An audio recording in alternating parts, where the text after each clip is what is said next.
සෑම ශේෂ්ත්‍රයකම තද බදයක්. සෑම ශේෂ්ත්‍රයකම තද බදයක්.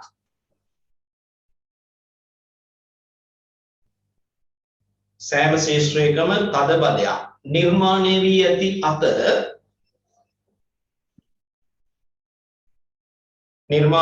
ඇති අතර ජලය සම්බන්ධයෙන්ද එවැනිම තත්ත්වයක්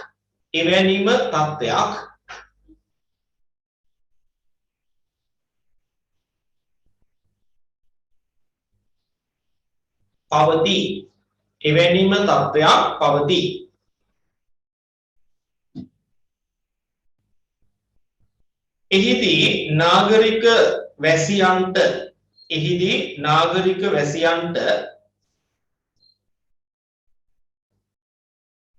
එහිදී නාගරික වැසියන්ට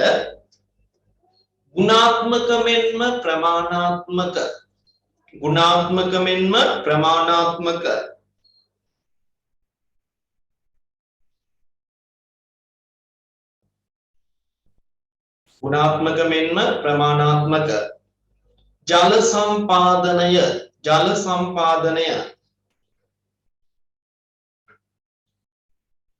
ගැටලුවක් වී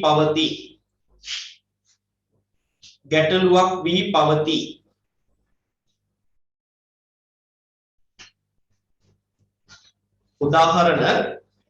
උදාහරණ අපි දැන් උදාහරණ අවස්ථා දෙකක් කතා කළා. එකක් කිව්වා ශ්‍රී ලංකාවේ කොළඹ නගරේ ඉන්න ජනගහනයේ පැල්පත් මුඩුක් වාසීන්ගේ සංඛ්‍යාව ඔයගොල්ලෝ දන්නවා 5,50,000ක් විතර වෙනවා. කොළඹ නගරේ ඉන්න මුළු ජනගහනයේ 5,50,000ම පැල්පත් මුඩුක් වාසී.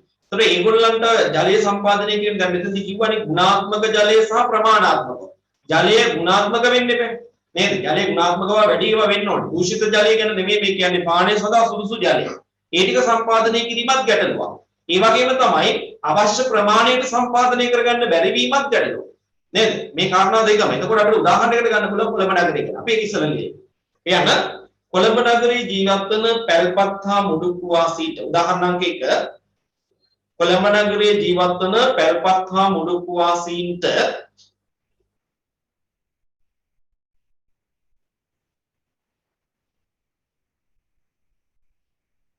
ප්‍රමාණවත් පරිදි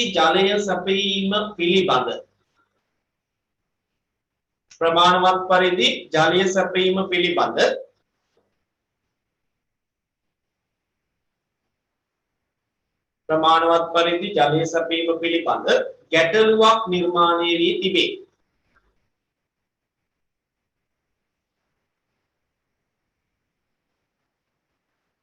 එය වඩා තහවුරු වන සාක්ෂිය වන්නේ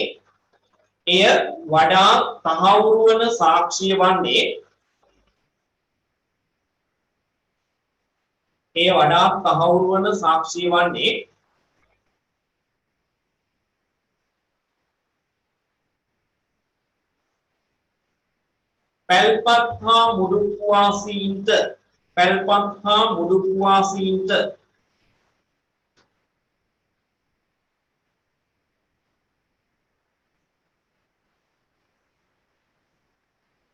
පවුල් 5කට හෝ 10කට වෙනි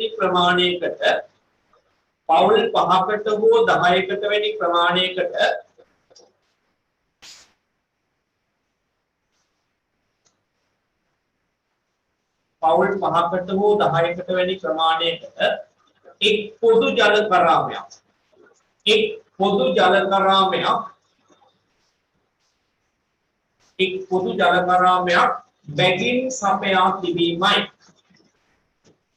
එක් පොදු ජල කරාමයක් බැගින් සපයා තිබීමයි. දැන් ඕගොල්ලන්ට මේවා දැක බලා ගන්න ලැබෙනවා ජනමාධ්‍ය මගේ. නේද? පැල්පත් මුඩුක්කුවක් වල ඇගිදින්නම ඕනේ නැහැ.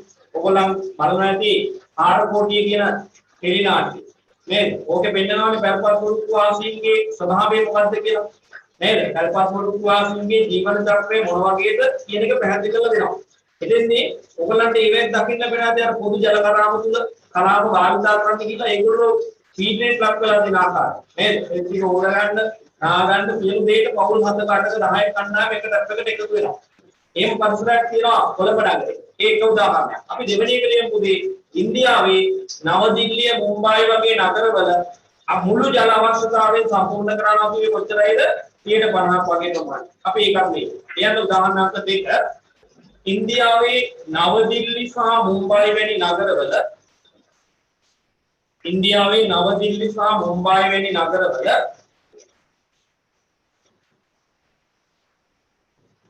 ඉන්දියාවේ නවදිල්ලි සහ මුම්බායි වැනි නගරවල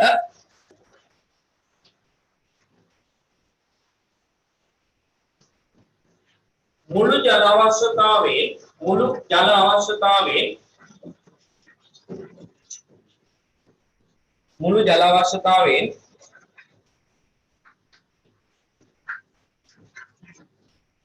50ක් වැනි ප්‍රතිශතයක් පමණක් සම්පාදනය වන බව. මුළු ජල අවශ්‍යතාවයේ 50ක් පමණක් සම්පාදනය වන බව. 50ක් පමණක් සම්පාදනය වන බව හඳුනාගෙන තිබේ.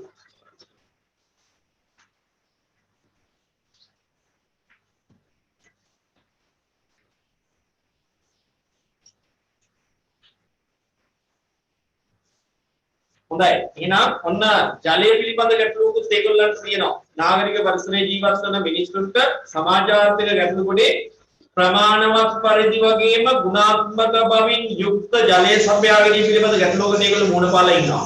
ඊළඟට ළමයි ඕගොල්ලන්ට තියෙනවා ඉදිරිපත් කළ හතරවෙනි කාරණේ විදිහට සනීප ආරක්ෂක පහසුකම් පිළිබඳ ගැටලුව ඇති. අර පොදු ජල කරාම භාවිතය වගේම තමයි මේක. නේද? මේ නාගරික පරිසරයේ එකතු වන මිනිසුන්ට ප්‍රමාණවත් පරිදි සනීප ආරක්ෂක පහසුකම් වැසිකිලි කැසිකිලි පහසුකම් සම්පූර්ණ වෙලා නැහැ.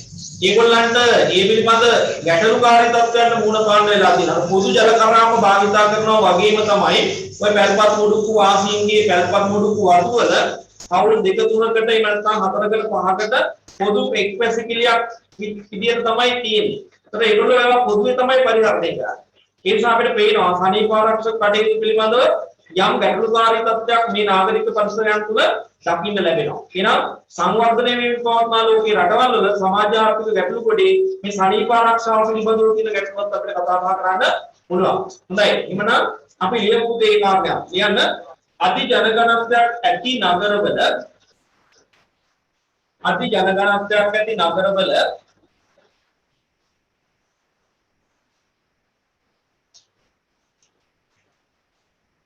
අධි ජනගණනයක් ඇති නගරවල පොදු සනීපාරක්ෂක පහසුකම්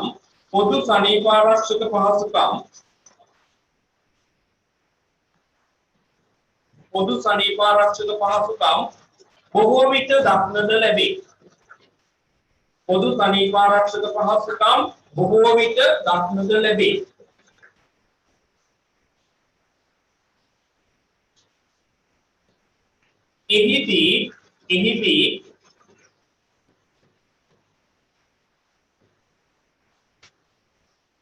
එහිදී නාගරික වැසියන්ගේ වැසිකිලි හා කැසිකිලි පහසුකම්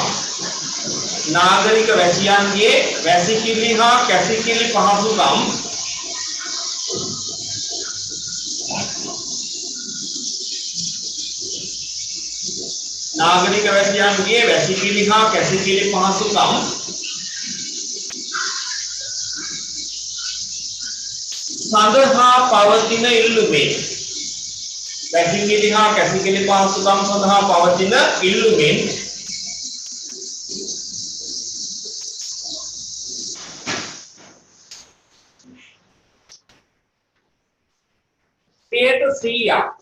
පවතින ඉල්ලුමෙන් 100ක්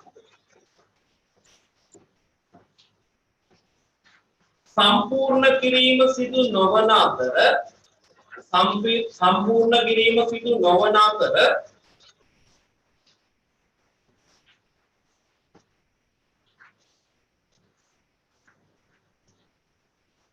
බොහෝ විට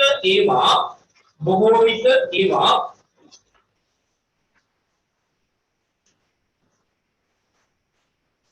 පොදුවේ පරිහරණය කිරීම සිදුවේ.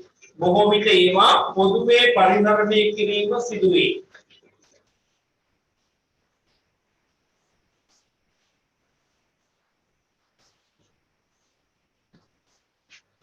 හොඳයි. ඔන්න පවතින තත්ත්වය අපි පැහැදිලි කළා. දැන් ප්‍රශ්නයක් දාලා දුන්නා මෙසේජ් එකක් විදියට දෙමටගොඩ පැත්තේ ඒ වගේ නේද කියලා. ඔව්. ලංකාවේ මාලිගාවත්ත දෙමටගොඩ ඊළඟට මෝදර ඊළඟට ඔය කැලණි පාලමාවට ඔය කලාපේ පේනවුන් බලා ගන්න පුළුවන් ඔය කැලණි පාලමුත් කියලා බහැලා බැලුවොත් පල්ලේ දෙපැත්තම මොකද තියෙන්නේ විශාල ප්‍රදේශයක පැටවුණු පැල්පත්තා මුඩුක්කු අතු. එතකොට ඔය කියමු හැමදැනකම ඔය කියන ගැටලු ටික එක විදිහටම දකින්න ලැබෙනවා. හොඳයි එහෙනම් ඔන්න මේ ගැටලු කාණ්ඩය අපි කතා බහ කළේ ඉවරයි. දැන් මතක තියාගන්න ඕනේ සමාජාර්ථික ගැටලු ඒවා වෙනම කතා කළාට අපි සමාජීය පරිසරය තුළ ගැටලු නිර්මාණය කරන නාගරික පරිසරයේ ගැටලු නිර්මාණය කරන මේවා එකට එක සම්බන්ධයි. දැන් ඔය කියපු පොදු සමීප ආරක්ෂක වාසකම් භාවිත කිරීම බොහෝ සෞඛ්‍ය ගැටලු වලට හේතු වෙලා නේද? එතකොට සෞඛ්‍ය ගැටලු අපි වෙනම කතා කරනවා නේද? එතකොට මේ සෞඛ්‍ය ගැටලු නිර්මාණය වෙන්නේ ඔය කතා කරපු සෞඛ්‍ය හා සමීප ආරක්ෂක සමාජ හා ආර්ථික ගැටලු හේතු වෙනවා ඍජුව හෝ වක්‍රව.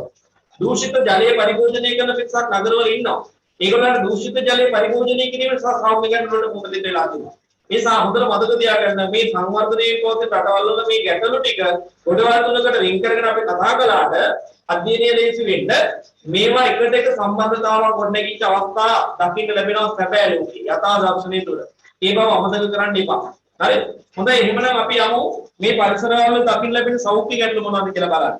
දැන් ඔයගොල්ලන්ට තේරෙන්න ඕනි. දැන් ওই සෞඛ්‍ය සනීප ආරක්ෂා, ජලය පිළිබඳ ගැටලු, නිවාස ගැටලු නේද? ඕවා තියෙනකොට ඕවා ඍජුවම බලපානවා මේ සෞඛ්‍යමය ගැටලු වල. ඒ වගේම තමයි අහිතකර පරිභෝජන රටා පවා බලපාලා තියෙනවා. නේද? බොහෝ විට නාගරික පරිසරයේ ජීවත් වෙන මිනිස්සු අපි දන්නවා ක්ෂණික ආහාර වලට යොමු වෙලා ඉන්නවා වැඩිපුර. නේද? ගමේ ගොඩේ හැදෙන අලබතල ටික, පොස් ටික, ඊළඟට පොළොස් ටික ඒවා පරිභෝජනය කරන්න ඒගොල්ලන්ට තියෙන අවකාශය අඩුයි. ඒගොල්ලෝ මොකද කරන්නේ? මේ නාගරික පරිසරයේ තියෙන කෙටි කෑම වර්ග වලට ඉක්මනින් යොමු වෙලා තියෙනවා. නාගරික විසංගමනය කියන එක කතා කළේ නැහැ කියලා කියනවා. ඔව්. හතරක් තියෙනවානේ පස්වෙනි එකට කියලා හරියන්නේ නැහැ නේද? නාගරික විසංගමනය කියන එකත් කතා කරන්න ඕනේ. ඒ කියන්නේ නාගරික විසංගමනය කියලා කියන්නේ මම දැන් මේ සෞඛ්‍ය ගැටළු වලට යන්න ගිහිල්ලා ආපහු කරලා ආවා සමාජාර්ථික කොටේ කතා බහ වෙන තව එක අවස්ථාවක් ගැන නාගරික විසංගමනය. මේ විසංගමනය කියලා කියන්නේ පන්ති ભેදයක. පන්ති ભેදයක නාගරික පරිසරයේ ඉන්න අපි දන්නවා 120ක් විතර වූ ප්‍රමාණයක් ඉහළම ආදායම් ලබන කණ්ඩායම් නේද? කොළඹ නගරයේම අපි උදාහරණ ගත්තොත් අපි දන්නවා පුරුදුවත්ත නේද? පුරුදුවත්ත කියන ප්‍රදේශයේ අපි දන්නවා ඉහළම පැලැන්ති කියන්නේ ඉහළම ධනපතිය ටික ජීවත් වෙන කලාපේ කොළඹ නගරේ. ඒ වගේම තමයි මම අර උදාහරණ විදිහට කලින් කිව්වේ දෙමටගොඩ මාලිගාවත්ත ඊළඟට තොටලඟ නේද? ඒ වගේ ප්‍රදේශ ගත්තාම අපිට පේනවා කොළඹ නගරය තුල අඩුම ආදායම් ලබන. තාම අන්ත දිලිඳු මට්ටමේ ඉන්න පිරිසකුත් ඒ නගරය තුල ඉන්නවා. ඒතර ඒගොල්ලන්ගේ මේ නගර සීමාව තුල මේ මිනිස්සු ගැවසෙනකොට අර පන්ති ભેදය කියන එක මතුවලා පේනවා මේ නගර. සංවර්ධනයෙන් පවත්නා ලෝකේ රටවල් වල. හැබැයි ඔබ කල්පනා කරලා බලන්න සංවර්ධිත ලෝකේ රටවල් වල ඒ වගේ පන්ති ભેදයක් නගරේ තුල නැහැ. ඒ ජීවත් වෙන මිනිස්සු එකම කණ්ඩායමක නියෝජනය කරන පිරිසක්. එකම සමාජ තලයේ නියෝජනය කරන පිරිසක්. හැබැයි අපේ රටවල් වල දියුණු වෙමින් පවත්නා ලෝකේ රටවල් එහෙම නෑ පුතේ. අර ඉහළම ධනපතිය ටික එක ජීවන රටාවක් ගෙවනකොට අඩුම දුගී දුප්පත් කණ්ඩායම තව අමුතුම රටාවකට හුරු වෙලා ඉන්නවා. මේක නාගරික පරිසරයේදී හොඳට සංවේදී හැකින් බැලුවොත් හැපිලා පේනවා. ඒකයි මේ නාගරික විසංගමනය කියන එක ඉදිරිපත් කරලා තින්නේ කාරණයක් විදිහට. අපි පැහැදිලි කරලා ලියාගමු මේක. ලියන්න මේන් අදහස් වන්නේ හතරවෙනි කාරණේ කියන්නේ මේ සමාජ ආර්ථික ගැටලු කොටේ 4 විසංගමනය. මේන් අදහස් වන්නේ නාගරික පරිසරය තුළ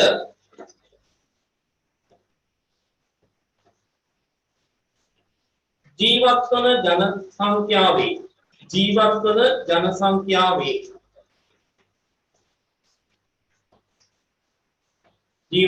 ජනසංඛ්‍යාවේ පවතින පන්ති විෂමතාවයයි පවතින පන්ති විෂමතාවයයි.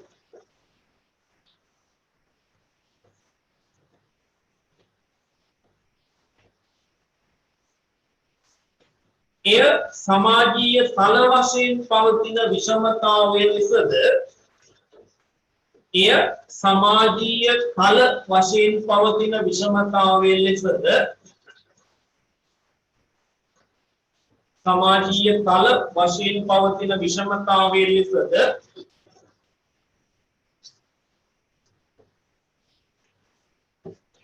අර්ථකථනය කළ හැකිය.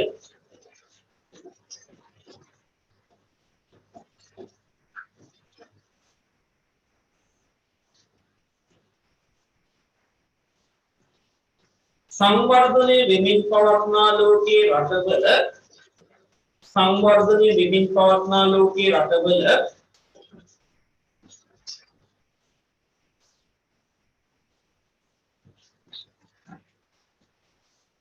නාගරික පරිසරයේ සංවර්ධනයේ වෙමින් පවත්නා ලෝකයේ රටවල නාගරික පරිසරයේ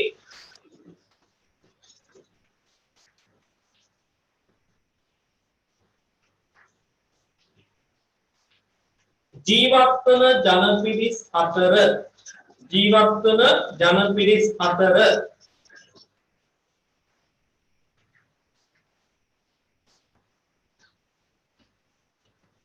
ඉහළම ධනපති පැලැන්තියේ සිට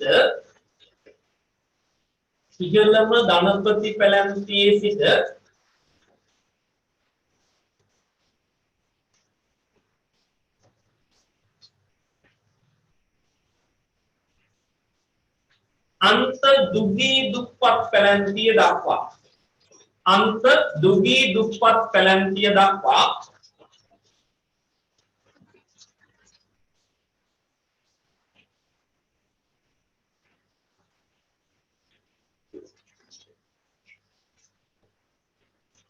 වෙනස් වන සමාජ තලවල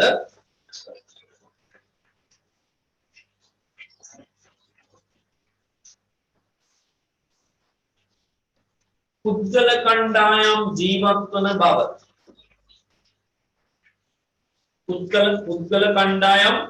වන බව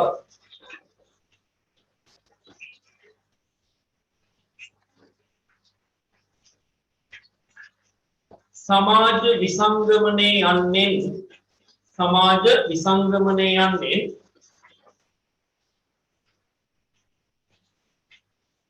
නිරූපණය කර තිබේ. සමාජ විසංගමනය යන්නේ නිරූපණය කර තිබේ. හොඳයි, දැන් මේක ඕගොල්ලන්ට ඔය මොන කැටයන් දාලා වචන ටික එහෙට මෙහෙට කරකවලා ලකුවත් ඕගොල්ලන්ගේ අපේ සාමාන්‍ය ව්‍යවහාරය කියලා කියන්නේ සාමාන්‍ය ව්‍යවහාරයෙන් මේක පාවිච්චි කරනවා නම් මේක අපි කියන්නේ කොහොමද? විවිධ මට්ටම් වල මිනිස්සු මේ නගරේ ඉන්නවා නේද? අර ඉහළම වරප්‍රසාද භුක්ති විඳින මිනිස්සුත් මේ නගරේ ඉන්නවා නේද? කිසිදු වරප්‍රසාදයක් හිමි නොවන අන්තදුගී මට්ටමේ පිරිසක් මේක ඉන්නවා. මෙන්න මේ වගේ විවිධ මට්ටම් වල පිරිස් මේ නගරය තුල ජීවත් වෙනවා. ඒක නාගරික පරිසරය තුල කැපී පෙනෙන්නත් ලැබේ. නේද? අර සංගවුණු ආකාරයෙන් නෙමෙයි. ඒ සමාජ සංවර්ධන ලෝකේ රටවලත් ওই විදිහට මේ ඉහළම වරප්‍රසාද භුක්ති විඳින සහ අඩු වරප්‍රසාද භුක්ති විඳින කණ්ඩායම් ඉන්න පුළුවන්. නමුත් කැපිලා පෙන්නේ නැහැ. හැබැයි මේ පරිසරය එහෙම නැහැ. මේ දෙගොල්ලන්ගේ තියෙන වෙනස් විෂමතාවය දැඩිසේ පේනවා. නේද? දැඩිසේ පේනවා. දැන් ඔයගොල්ලන්ට පේනවා ඇතිනේ අපේ රටේ තියෙන නාගරික පරිසරය නෙමෙයි සාමාන්‍ය පරිසරය වුණත් පේනවනේ තත්ත්වය නේද? Facebook account තියෙන ළමයි දැකලා ඇති පහුගිය කාලේ හේට මේට ෂෙයා වෙනවා මේ දුප්පත්ම පවුල් වල ස්වභාවය. නේද? මැටි ගහපු ගෙවල් වල මේ කට මැටි පිටි ඇලවෙලා සමහරවිට අඩ ගහගෙන ඉන්නේ. පවුලේ 7-8 දෙනා ජීවත් වෙනවා. නේද? ළමයි 4-5 දෙනා ඒ පවුල් වල ඉන්නවා. එහෙම කණ්ඩායමක් අපේ පරිසරයේ සමස්ත සාමාන්‍ය පොදු සමාජය තුළ ජීවත් වෙනකොට අපිට පේනවා ඉහළම ධනපති පැලැන්තිය නියෝජනය කරන පිරිසක් ඉන්නවා. ඒ අතර දේශපාලඥයෝ කලෙවිතරේ. නේද? රටේ තියෙන මහා සම්පත ධන සම්පත පුරාගෙන කාලා ඒගොල්ලෝ ඉහළම මට්ටමකට ඇවිල්ලා තියෙනවා. එහෙම මට්ටමක් අපේ පොදු සමාජය තුලත් පේනවා. ඒකනේ මේ කියන්නේ ඒ වගේම දෙයක් මේ නාගරික පරිසරය තුල පේනවා කියන එකයි කියන්නේ. හොඳයි, එහෙනම් ඔතනින් අපි සමාජාර්ථික ගැටලු ගැන කතා බහ ඉවර කරලා අපි යන්න හදන්නේ සෞඛ්‍යමය ගැටලු ගැන කතා බහ කරන්න. සෞඛ්‍ය ගැටලු වලදී මම කලබල වෙලා ආවා එතෙන්ට නේද? සෞඛ්‍යමය ගැටලු ඇතිවීමට බොහෝ විට බලපානවා මේ කතා කරපු සමාජ ආර්ථික ගැටලු. ඊළඟට ඉදිරියේදී අපි කතා කරන්න නියමිත පරිසර ගැටලුත් මේවට බලපානවා. තාම අපි පරිසර ගැටලු මොනවද දන්නේ? සමාජ ආර්ථික ගැටලු පිළිබඳව දැන් අපි දැනුවා. ඒ කියන සමාජ දැනුවත් වෙච්ච සමාජ ආර්ථික ගැටලු තාම කතා බහ නොකරපු පරිසර ගැටලු කියන දෙකම නාගරික පරිසරයේ ජීවත් වෙන මිනිස්සුන්ට සෞඛ්‍ය ගැටලු ඇති කරන්න හේතු වෙලා තියෙනවා. දැන් උදාහරණයක් විදිහට ළමයි අහලා ඇති සමහර විට මේ කාරණා ගැන. සංවර්ධිත ලෝකයේ රටවල් වල නගරවල රථ වාහන පදපදේ ඇති වෙන අවස්ථා තියෙනවා. රථ වාහන පදපදේ ඇති වෙන අවස්ථා තියෙනවා.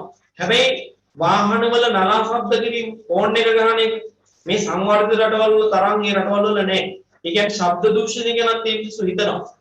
ඒ මිනිස්සු හිතනවා. එතකොට බලන්න අපේ රටවල් වල එහෙම නැහැ. මේ ටවුන් එකට ගියාම අපිට පේනවා කන් අඩි දෙක පුදුම විදියට ශක්තිමත් වෙලා ඇති අපේ මේ සංවර්ධනයෙන් පවතින රටවල් වල මිනිස්සුන්ගේ අර මිනිස්සුන්ට වඩා. ඇයි මේ ශබ්ද දරාගෙන නේද? ඒ තරමට ෆෝන් එක උඩ නැගලා ඉන්නේ. නේද? ෆෝන් එක මේ ෆෝන් ගහන්න ඕනේ ඉස්සරහා මිනිහට යන්න පුළුවන්කම තියෙනවා නේ මිනිහා නොගින්න ඉන්නවා. එහෙම නැහැ. මේ ට්‍රැෆික් එකේ ඉන්නකොට ෆෝන් එක මේ කරගෙන ඉන්නවා. නේද? එහෙම තියෙනවා. ඒතර මේ නාගරික පරිසරයේ මේ වගේ අවිචාරවත් විදියට වැඩ කටයුතු කරනවා සංවර්ධනයේ පවත්න රටවල් වල. ඒ ශබ්ද දූෂණේ බලපානවා පුතේ සෞඛ්‍ය ගැටලුව. නේද? ඔය අධික ශබ්දය හොඳ නැහැ. ඕගොල්ලෝ සින්දුවක් අහන්න ගියාම සමහර හෑන්ඩ් ෆ්‍රී එක දාගෙන උඩරිම ශබ්දයෙන් අහනවා ඇති. නේද? ඒක හොඳ නැහැ. ඒක මේ ශරීරයේ යම් යම් අවයව වලට හානිය ඇති කරනවා. ඒ වගේම තමයි අධිරුධිර පීඩනය ඇති වෙන්න ඒක හේතුවක් වෙනවා. නේද? එහෙම හොයාගෙන තියෙනවා. ස්නායු පද්ධතියට බලපාන. ඒ නිසා මේ නාගරික පරිසරයේ ශබ්ද දූෂණය කියන්නේ පරිසර දූෂණයක්. පරිසර දූෂණ ඒකාංගයක්. තාම උගලට කතා කරන්නේ නෑ. ඒව ගැන ඉස්සරහට කතා කරනවා. ඒ පරිසරයේ ඇතිවෙන මේ අධික ශබ්දය පෝෂාකාරී බවක් මිනිසුන්ගේ සෞඛ්‍ය ගැටලු වලට හේතුවක්.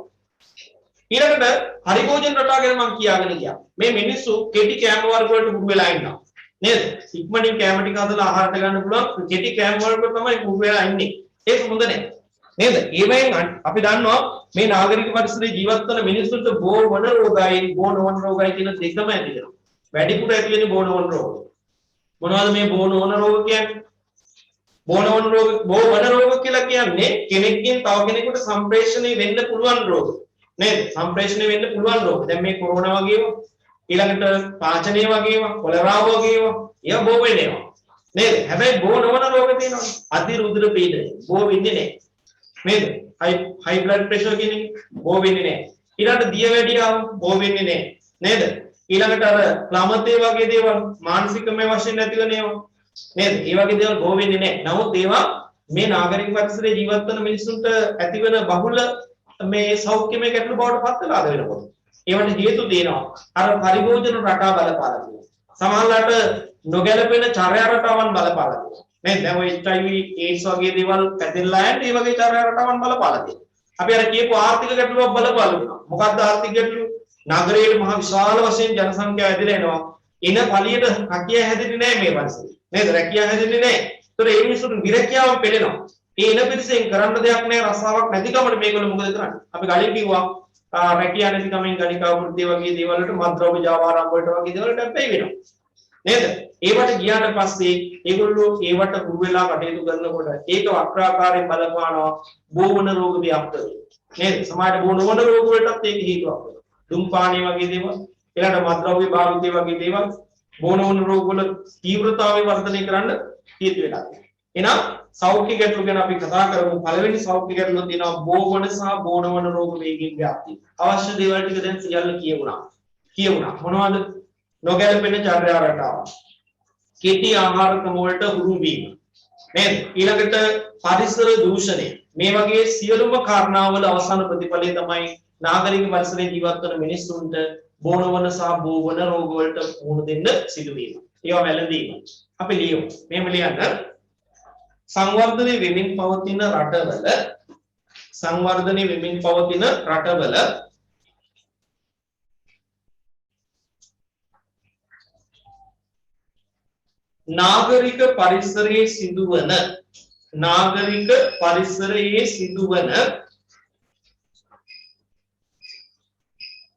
නාගරික පරිසරයේ සිදුවන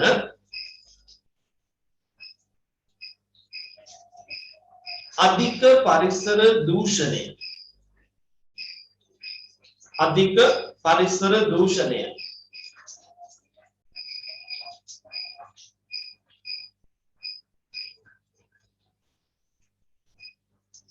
අයහපත් නාගරික ජීවන රටාවයි. අයහපත් නාගරික ජීවන රටාවයි.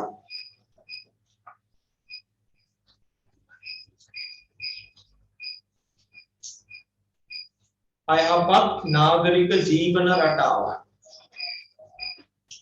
නොගැලපෙන ආහාර පරිභෝජන රටාවයි. නොගැලපෙන ආහාර පරිභෝජන රටාවයි.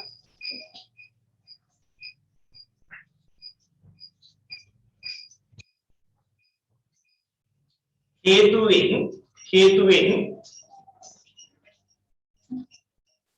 බෝ වන රෝග සහ බෝ නොවන රෝගවලට බෝ වන රෝග සහ බෝ නොවන රෝගවලට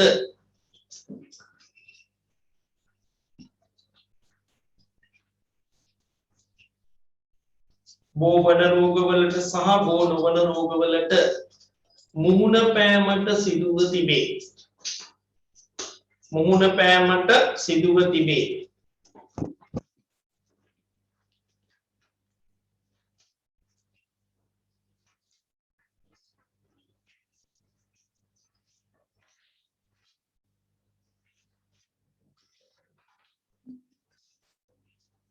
අපි ලියමු පුතේ උදේට උදාහරණ බෝවන රෝග එක පැත්තක ලියමු බෝ නොවන රෝග අනිත් පැත්ත ලියමු. බෝවන රෝග ටිකක් ලියන්න. එක පැත්තක බෝවන රෝග ටිකක් ලියගෙන නාගරික පරිසරයේ තියෙන බෝවන රෝග කීපයක් ලියන්න. පාචනය, කොලරාව, ඊළඟට AIDS ඒ වගේ දේවල්. තව ගොඩක් ඒවා තියෙනවා තුනක් විතර ලියුවා මේ අපි. අනිත් පැත්තේ ලියමු බෝ නොවන රෝග. බෝ නොවන රෝග. බෝ නොවන රෝග. ඒකෙත් ලියන්න තුනක් විතර. බෝ නොවන රෝග.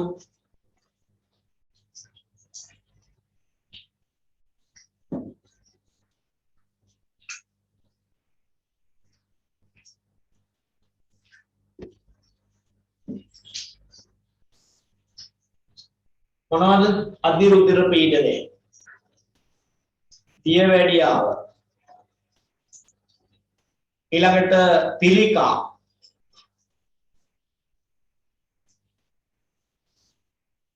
ඊළඟට මානසික ආතතිය, මානසික ආතතිය, මේ වගේ දේවල් තමයි ඔය බෝ නොවන රෝග කොටේ තියෙන්නේ. තව තියෙනවා. අපි ඔය කීපයක් ලිව්වේ. එතකොට ඔයගොල්ලන්ට පැහැදිලි නාගරික මේ සංවර්ධනයෙන් පවතින රටවල නාගරික පරිසරයේ මිනිස්සුන්ට ඔය කියන රෝගාබාධ වර්ග දෙකටම මුහුණ පාන්න සිද්ධ වෙලා බහුතරයකට නේද? දැන් හොයාගෙන තියෙනවා දියවැඩිය වගේ රෝග වලට ගොදුරුවන් ප්‍රමාණය දින දින වැඩි වෙනවලු. වයස අවුරුදු 30 35 32 වගේ සීමාවන් වල අයටත් දැන් 50%කට විතර දියවැඩියාව වැළඳිලා කියලා තමයි හොයාගෙන තියෙන්නේ. ඒ සමයව දරුණු රෝගමය තත්ත්වයන් බවට පරිවර්තනය වෙමින් තියෙනවා මේ රටවල. හරි මේ රටවල. ඒවට බලපාලා තියෙනවා අහිතකර පරිභෝජන රටවන් පැහැදිලිව. නේද? හරි. හොඳයි එහෙනම් අපි යමු දෙවෙනි එකට වායු දූෂණය නිසා ඇතිවන ශ්වසන ආබාධ. වායු දූෂණය නිසා ඇතිවන ශ්වසන ආබාධ. අපි දන්නවා මේ සංවර්ධනයෙන් පවතින රටවල වල සිද්ධ වෙන්නේ අවිධිමත් නාගරීකරණයක් කියලා අපි බය නැතුව කියනවනේ හැම වෙලාවෙම. නේද? නාගරීකරණය සිද්ධ වුණාට ඒක විධිමත් බවක් නෑ. දැන් දියුණු රටවල වල එහෙම නෑ. නේද? නාගරික පරිසරයේ ඒගොල්ලෝ සමහරවිට හරිත තීර ඇති කරගෙන තියෙනවා. ඒ කියන්නේ ශාර්ග වවලා උද්‍යාන නාගරික පරිසරය තුළ නිර්මාණය කරගෙන තියෙනවා. ඒගොල්ලෝ වනවැස්ම ඉවත් කළ නගරේ සංවර්ධනය කළාට හැම විටම උත්සාහ කරනවා ඒ අර හරිත පරිසරයක් නිර්මාණය කරන්න. හරිත නගර නිර්මාණය කරගන්න තමයි සංවර්ධිත රටවල මිනිස්සු කල්පනා කරන්නේ. හැබැයි අපේ රටවල එහෙම නැහැ.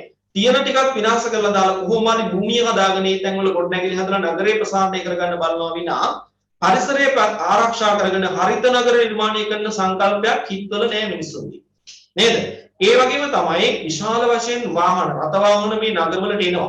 එයි එන්නේ ඔයගොල්ලෝ දන්නවා සංවර්ධනයේ අපි ඇයි කොළඹ යනකොට අපේ පුද්ගලික වාහනේ යන්න පුළුවන් නම් අපි ඒක අරන් යන්නේ. ඇයි අපි කාර් එක හරි අපේ ගෙදර තියෙන වෑන් එක හරි අපි ත්‍රී වීල් එක හරි බයික් එක හරි අපි යන්නේ පොදු ප්‍රවාහන සේවාවල තියෙන දුෂ්කරතා. නේද? පොදු ප්‍රවාහන සේවාව කාර්යක්ෂම නැහැ. නැග්ගොත් කොට පැය ගමන පැය 3ක් යනවා. අපිට ගමන එපා. මගින් බහලා ආපහු වෙන්නේ කියලා. නේද? ඒ මැදිවට සීට් තියෙන්නේ 52යි 54යි නම් බස් එකේ 300ක් විතර බස් එකේ ලෝඩ් කරනවා. නේද? යන්න ගියාම පොදු කඩාගෙන කොත්තමල් ලියම් කරන්න එනවා ගෙදර ආවා. ප්‍රයිවට් බස් වල ගිහිල්ලා ආවා නේ. එහෙම තියෙනවා. හරි? ඒ නිසා පොදු ප්‍රවාහන සේවයේ දුෂ්කරතා දුර්වලතා විශාල ප්‍රමාණයක් තියෙනවා. නේද? ඒ නිසා අපි උත්සාහ කරනවා ඊළඟට AC එකක් නැහැ නේද? දුවිලි කාගෙන අර රස්නේ පරිසරයේ යන්න තියෙන. ඒ නිසා මිනිස්සු කැමති නැහැ. ඒකින්ද මේ සංවර්ධනයේ පවතින රටවල් වල නගර කරා මිනිස්සු එනකොට වැඩිපුර පෞද්ගලික පරිහරණය සඳහා තියෙන මෝටර රථයේ හරි ගෙදර තියෙන බයික් එක හරි අරගෙන තමයි නගරයට එන්නේ.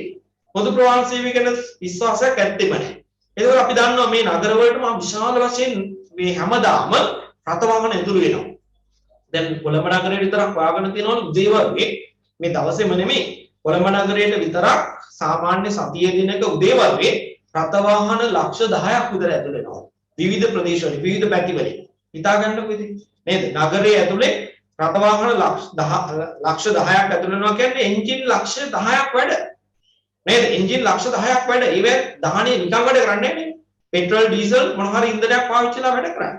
ඒතර මේ ටික දහණය වෙනකොට විෂ වායු වර්ග විශාල ප්‍රමාණයක් වායු වලට විමෝචනය කරනවා. නේද? එක අතකින් අනිත් පැත්තෙන් හරිත නගර සංකල්පේ ක්‍රියාත්මක නැහැ. පරිසරයේ වනාන්තර නැහැ. ඒ නිසා දූෂිත වායු පිරිපාදු වෙන්න විදිහක් නැහැ. එහෙනම් විෂ වායු අනිත් පැත්තෙන් පිට කරනවා විශාල වශයෙන් නගර කරා මිනිස්සු ඇදීම නිසා. පොදු ප්‍රවාහනයේ තියෙන දුර්වලතාව නිසා. ඒතර බලන්න මේ පරිසරවල මේ නගරවල වායු දූෂණය කියන එක උපරිමයි. මම මේ වටින් එහෙම මේ කැලේ එකතු කරන ආවේ වුණොත් එන්න මේ නාගරික පරිසරවල වායු දූෂණය උපරිමයි. මම උදාහරණයක් කියන්නම් 2014 අවුරුද්දේ චීනයේ බීජින් නගරය සහ ටියන්ජින් කියන නගර දෙක. හරි චීනයේ බීජින් නගරයයි ටියන්ජින් කියන නගරයයි. මේ නගර දෙක 35 වතාවක් වාර්තා වෙලා තියෙනවා දූෂිතම වායුව තියෙන නගර දෙකක් විදිහට 2014 අවුරුද්දේ. අන්තරායකර වායු ගෝලයක් තියෙන නගර කියලා තමයි කියන්නේ. ඒ කියන්නේ මේ ජීවත් වෙන්න ඒ තියෙන වායුව ආග්‍රහණය කරන්න හොඳ නැහැ. අන්තරායකර බවට පත් වෙලා තියෙන 35 වතාවක්. ඉතින් හිතා ගන්න ඉන්දියාවේ නගරවල කොහොමද ඇද්ද? නේද? ඊළඟට ශ්‍රී ලංකාවේ නගරවල තත්ත්වය කොහොමද ඇද්ද? දූෂිත වායු ගෝලයක් නිර්මාණය වෙනවා කියන එක අහන්න දෙයක් නැහැ. පොඩ්ඩක් මට කියන්න අපේ රටේ තියෙන නගරවල දූෂිතම වායු ගෝලයේ තියෙන නගරයේ විදිහට හොයාගෙන තියෙන මොන නගරයේද? ඒ ළමයි මහනුවර. මහනුවර. උත්තරයක් එනවා මහනුවර කියලා. වෙනස් උත්තර තියෙනවද? දූෂිතම වායු ගෝලයක් තියෙන නගරයක් විදිහට හඳුනාගෙන තියෙනවා කියලා ප්‍රභාස්වර කියන්නේ මහනුවර නගරය. අනිත් අය මොකද කියන්නේ? ඒ උත්තරේට එකඟ නම් අත උස්සන්න බලන්න. ඒකට එකඟ නම් එහෙම නැත්නම් වෙන උත්තර තියෙනවා නම් කියන්න බලන්න. දූෂිතම වායු ගෝලෙ තියෙන්නේ නුවරද?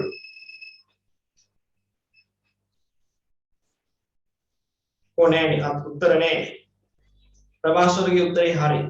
දූෂිතම වායු ගෝලයේ තියෙන්නේ මහනුවර. ඒකට හේතුව තමයි මහනුවර නගරයේ තියෙන පිහිටීම. නුවර තියෙන්නේ අර බේසමක පතුලේ වගේ. නේද? වටේම වට වෙච්ච කඳු වලල්ලා. හරි නුවර නාගරික සීමා තුල කෙරෙන මානවාර්ථික ක්‍රියාකාරකම් වලින් විෂ වායු ගෝලයට මුදා ගන්නවා. හැබැයි ඒවා අර පිටතින් හමායන සුළං එක්ක ගහගෙන ගිහිල්ලා ඒ නාගරික පරිසරය තුළ හොඳ වායු ගෝලීය පරිසරයක් නිර්මාණය කරන්න ඉඩකඩක් නැහැ වටේ තියෙන කඳු වලල්ලේ. කඳු වලල්ලේ වට වෙලා පතුලේ තියෙන නගරේ. හැබැයි කොළඹ එහෙම නැහැ නේද? කොළඹ ඊට වඩා මානවාර්ථික කටයුතු 7-8 ගුණයකින් වැඩි. හැබැයි ඒකෙදි නුවරට වඩා 7-8 ගුණයකින් විශ්ව වායු වර්ග වායු වලට මුදා හැරීමක් වැඩි. හැබැයි අපි දන්නවා කොළඹ නගරයේ අවකාශීය පිහිටීම පෙරලාසන්නේ. හැම විටම බටහිර පැත්තේ ඉන්දියන් සාගරයෙන් සුළං හමාගෙන එනවා. අර දූෂිත වායු වර්ග පිසගෙන හමාගෙන යනවා. ඒ නිසා අරව එකතු වෙන්න විදිහක් නැහැ. ඒ නිසා ප්‍රභාස්වර කියපු කතාව හරියි. මහනුවර නගරය තමයි අපේ රටේ දූෂිත වායු වල තියෙන නගරය විදිහට වාර්තා වෙන්නේ. හරි? ඒක මතක තියාගන්න භූගෝලීය පිහිටීම අනුව තමයි එහෙම වෙලා තියෙන්නේ. මේක මානුෂ කාර්යයන් වල සංකේතණයෙන් බලපාලා නෙමෙයි. අර කියන කාර්යය බලපාලා. එහෙනම් අපි ලියමු සංවර්ධනයේ පවතින රටවල් වල නාගරික පරිසරයේ තියෙන විෂ වායු වර්ග නේද? දූෂිත වායු ගෝලයක් තියෙනවා. ඒවා නිසා ඒවා ආග්‍රහණය කරන මිනිස්සුන්ට සිදුවීම නිසා සසනාබාධ වගේ දේවල් ඇති වෙලා තියෙනවා සෞඛ්‍යමය ගැටලු පැත්තේ. අපි ලියමු. එයාලුගේම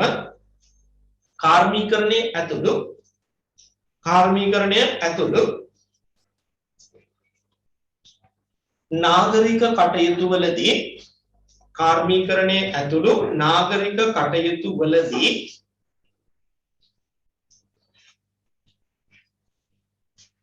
විශාල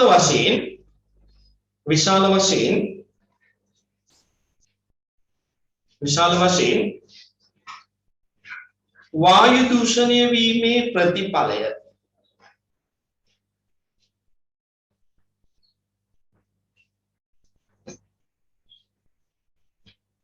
වායු දූෂණය වීමේ ප්‍රතිඵලය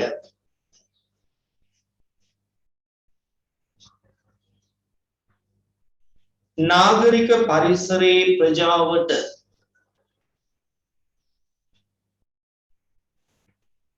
නාගරික පරිසරයේ ජීවත් වන ප්‍රජාවට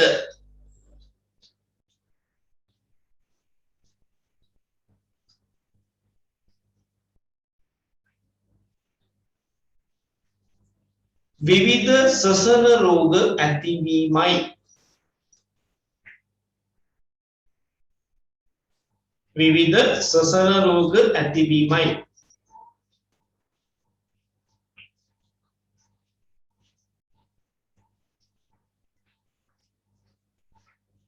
රථවාහන තදබදය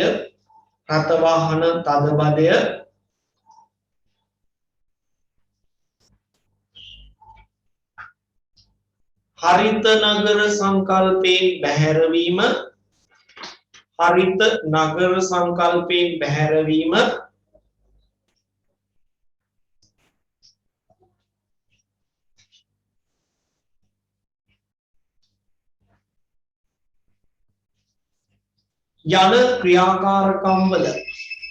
යන ක්‍රියාකාරකම්වල නැත්නම් තත්ත්වයන් වල ප්‍රතිඵලය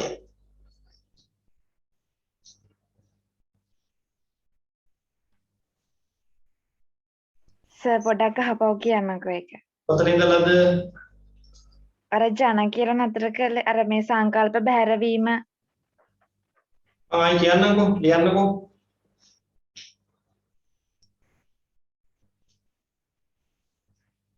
රථවාහන තදබදය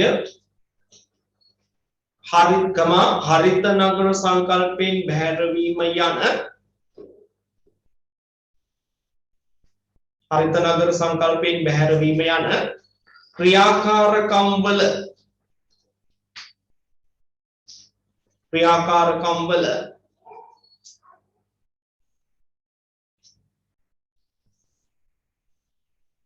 ප්‍රතිඵලයක් ලෙස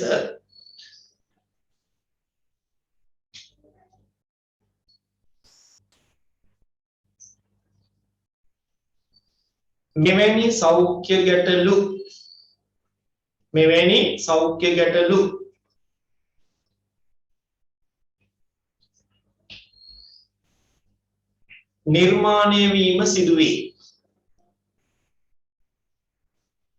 සෞඛ්‍ය ගැටලු නිර්මාණය වීම සිදුවේ.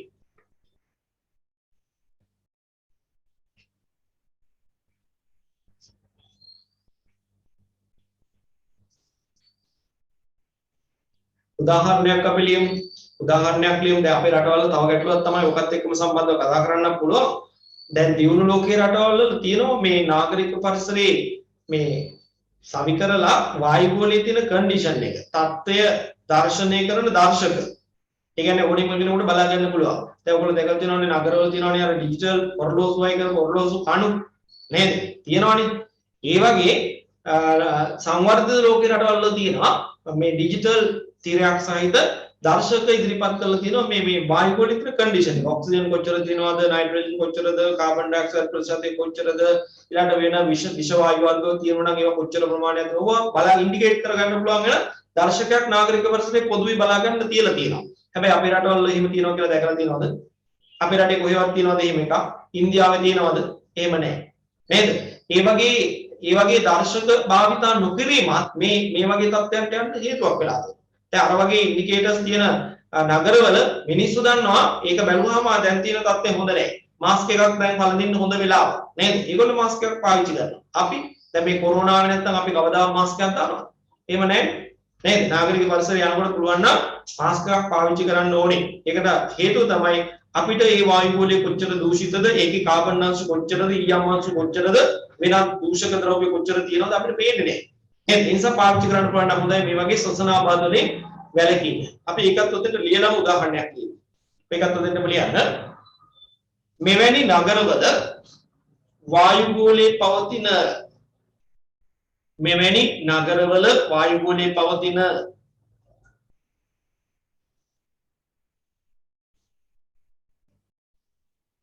වායුගෝලයේ පවතින තත්ත්වය නියමාකාරයෙන් හඳුනා ගැනීමට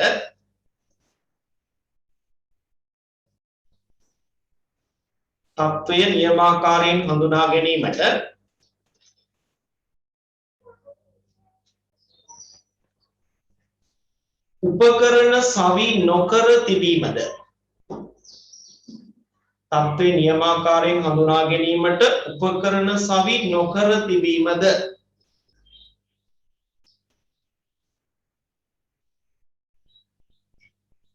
ගැටලුව වඩා තීව්‍ර කරයි. ගැටලුව වඩා තීව්‍ර කරයි.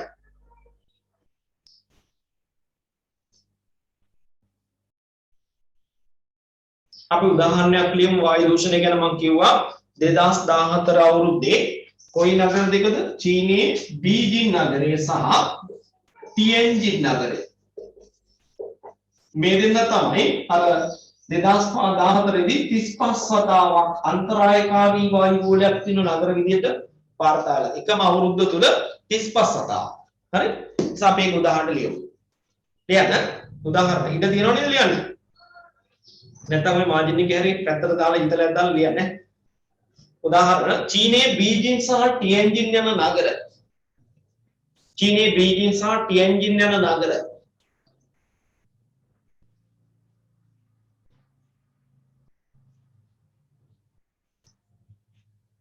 2014 වර්ෂය තුල පමණක් 2014 වර්ෂය තුල පමණක්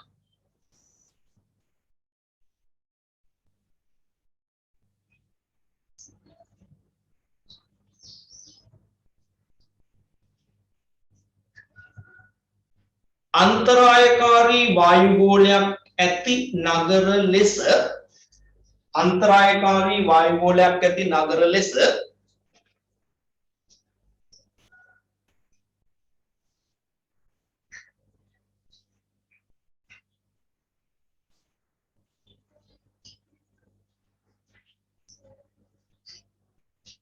වාර්තා වීම අන්තරායකාරී වායු ගෝලයක් ඇති නගර ලෙස 35 වතාවක් වාර්තා වීම 35 වතාවක් වාර්තා වීම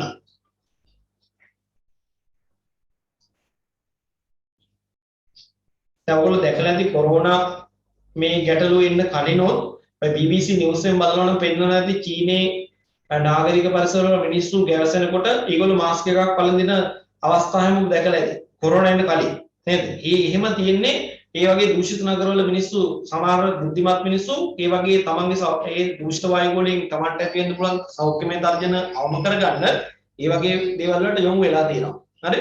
අපේ රටවල ඉතින් එහෙම දකින්නේ නැහැ. නේද? බයික් එකේ යන මිනිස්සු තමයි අර ඔක්සිපියුරා කියන මේ මාස්ක් එක එහෙම පොඩ්ඩක් පාවිච්චි කළා. නේද? එයා වැඩිපුරම නිතරම නාගරික පරිසරයේ නොවුනත් එයා යන වෙනකොට දූවිල්ලට වැඩිපුර මේ වායු වල තියෙන දූෂක ද්‍රව්‍ය ආග්‍රහණයට යොමු වන කෙනෙක්නේ බයික් එක යන කෙනෙක් නේද? ඒගොල්ලෝ පාවිච්චි කරනවා නම් නිත්‍ය නෑ. හරි? එහෙනම් ඔන්න සෞඛ්‍යමය ගැටලුවක් තමයි සසනාබාධ මේ පරිසරයේ ඇති වෙනවා ජීවත් වෙන මිනිසුන්ට.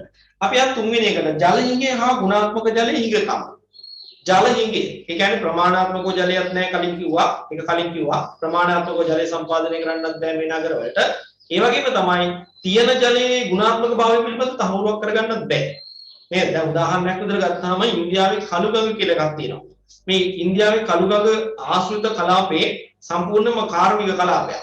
නේද? කාර්මික කලාපයක් හරහා ගලා බහින මේ කළුගංගාවට කම්හල් 150ක විතර කම්හල් 150කට වඩා වැඩි සංඛ්‍යාවක මේ අපද්‍රව්‍ය ඒ කියන්නේ කර්මාන්තශාලාවේ කටයුතු සඳහා පාවිච්චි කරන ජලයත් එක්ක මිශ්‍ර වෙච්ච අපජලය අර ගංගාවට තමයි බැහැර කරන්නේ. ඉතින් මේ කළු ගංගාවෙන් ජලය අරගෙන අවශ්‍ය පානීය අවශ්‍යතා ඇතුළු කෘෂි කාර්මික කටයුතු සඳහා ජලය පාවිච්චි කරන කොටස් ඒ කළු ගඟේ පහළ හිටියාව තියෙනවා.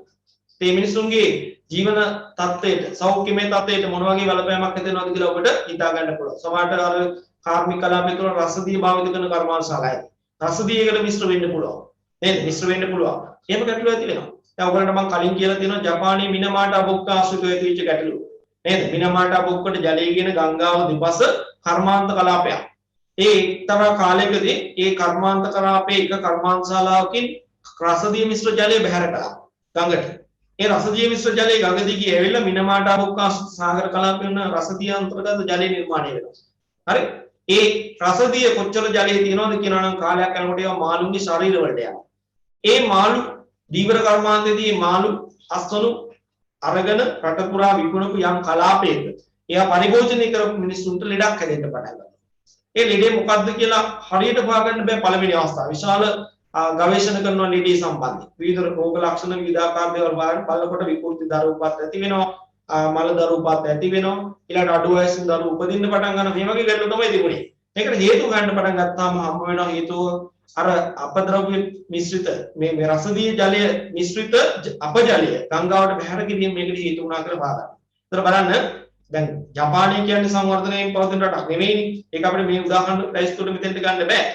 ඒ වගේ වැඩ වෙන්න පුළුවන් අර කලුගඟේ නේද? ඉන්දියාවේ අර ගලායන කාර්මික කලාපේ හරහා යන කලුගඟේ ඔයගේ වැඩ වෙන්න පුළුවන්. සමහරට ඒවා අර ජපානයේ මිනිස්සු නම් අරක හොයලා බැලුවා මොකද්ද මේකට හේතු කියලා ආපහු කෙලවරට. හැබැයි ඉතින් සංවර්ධනයෙන් පවතින රටවල එහෙම ආපහු හේවිල්ලක් සිදු වෙන්නේ නැහැ. ඔබ දකින්න ඇති පහුගිය කාලේ කොළඹ නගරයේ වටේ කර්මාන්තශාලාවලින් අපද්‍රව්‍ය බැහැර කරන ඒවා එක්තරා channel එකකදී නේද? නම නොකිය ඉන්නම්.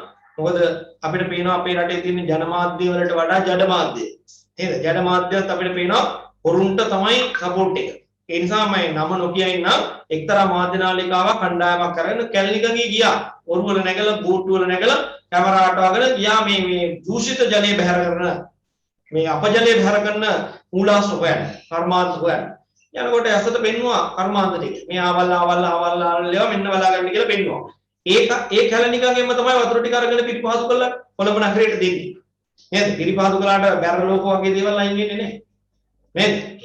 එහෙම එකක් තියෙනවා. හැබැයි ඉතින් අරක හොයාගෙන ගිහිල්ලා වැඩේ අතට මල්ලගෙන මෙන්න බැහැර කරන තැන් කියලා හොයාගෙන ගිහින් බලනකොට ඒ කර්මාන්තශාලාවයිදී ලොකු අපේ රටේ ඉන්න මේ ලොකු දේශපාලකයෙක්.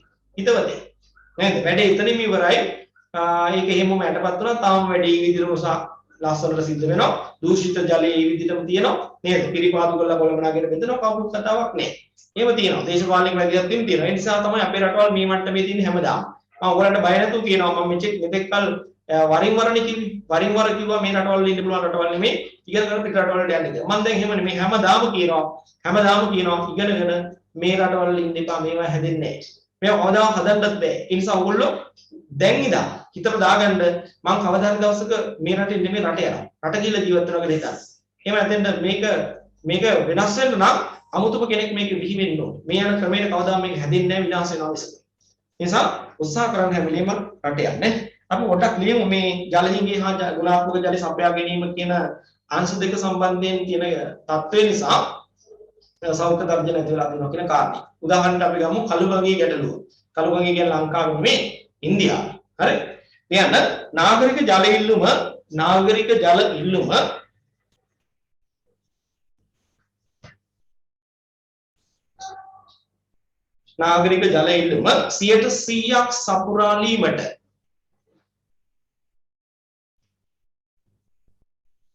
100%ක් සපුරාලීමට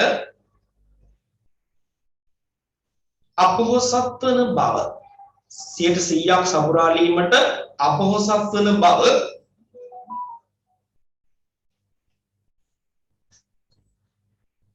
ඉහතින් සඳහන් විය.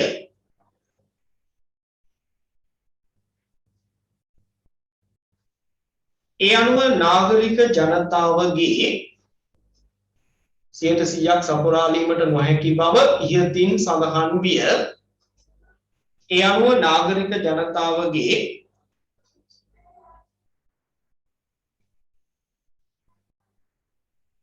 අවශ්‍යතා සඳහා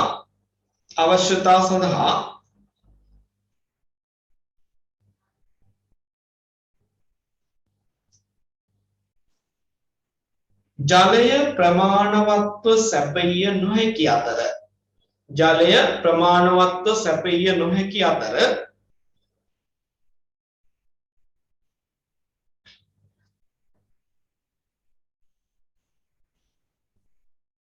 පවතින ජල මූලාශ්‍ර පවතින ජල මූලාශ්‍ර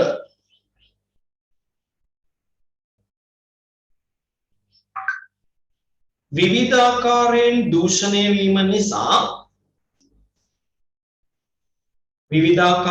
දූෂණය වීම නිසා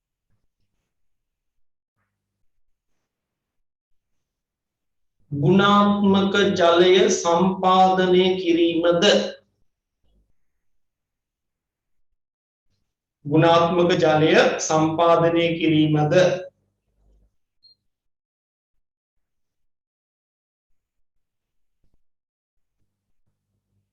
ගැටලු සහගත වී තිබේ.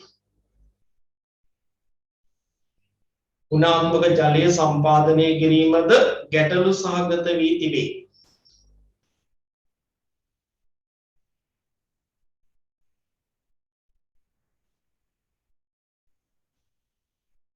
උදාහරණ ඉන්දියාවේ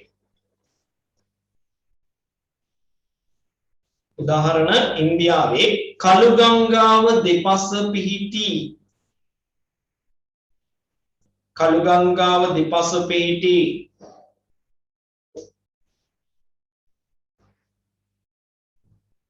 කම්හල් 150කට අධික වූ සංඛ්‍යාවකි. කම්හල් 150කට අධික වූ සංඛ්‍යාවකින්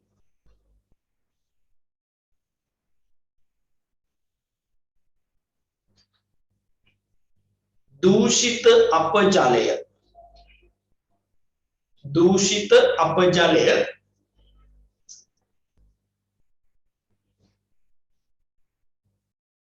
කළුගඟට බැහැර කිරීම සිදුවේ.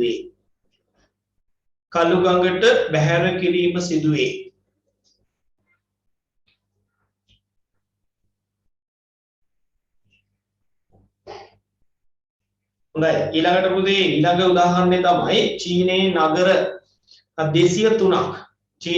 203ක් යොදාගෙන ජලය සම්බන්ධයෙන් සමීක්ෂණයක් කරනවා. හරි මේකෙදි කරන්නේ මේ භූගත කියන ජලයේ වර්ග දෙකම පාවිච්චි කරනවා මේ නගරවල 203ක් නගර තෝරගෙන මතුපිට ජල මූලාශ්‍ර වල තියෙන ජලයයි ඒ නගරයේ භූගත ජලයයි කියන දෙකම සාම්පල් අරගෙන නියදි අරගෙන චෙක් කරනවා. ඒ චෙක් කරාම ඒකෙන් සැලකිය යුතු විශාල ප්‍රමාණයක නගරවල ජලය පරිභෝජනයට නුසුදුසු මට්ටමක තිබුණාය කියන එක හොයාගෙන තියෙනවා. ඒකත් අපිට කියන්න පුළුවන් දැන් අපි දන්නවනේ දැන් අපජලය නිර්මාණය වෙනවා මතුපිට විවිධ හේතු සාධක නිසා. උද්‍යාන කටයුතු, කාර්මික කටයුතු, ඊළඟට ගෘහස්ත කටයුතු මේ වගේ විවිධ දේවල් නගරයක් තුල තියෙනවනේ හැම දෙයකින්ම මතුපිට ජලය දූෂණය වෙනවා කියන එකට ආයෙ උදාහරණ මම පැහැදිලි කරන්න ඕනේ නැහැ. කොහොමද මේ පොළොව යට තියෙන භූගත ජලය දූෂණය වෙන්නේ? භූගත ජලය දූෂණය වෙන්නේ කොහොමද මේ රටවල් වල? මේක වෙන්න හේතුව තමයි ඔබ දන්නවා මේගොල්ලන්ට නැහැ අපද්‍රව්‍ය කළමනාකරණය සම්බන්ධ විධිමත් ක්‍රමයක්. නගරවල නිර්මාණය වෙනවා ඝන අපද්‍රව්‍ය, ද්‍රවමය අපද්‍රව්‍ය. මේ දෙක විධිමත්ව කළමනාකරණය කරන්නේ නේද? අපි දන්නවා දැන් අපේ නගරේ අපේ රටවල් වල නම් කුණු ගොඩවල් ගිහිල්ලා තට්ටු පිට තට්ටු කුණු කඳු විදිහට ගොඩ ගන්නවා. නේද? මේ ගොඩ ගැහිීමේ ප්‍රතිඵලය තමයි භූගත ජලයේ දූෂණය වෙන්නේ. එතකොට ওই කුණු කඳු වලට වහිනකොට වතුර එකතු වෙනවා.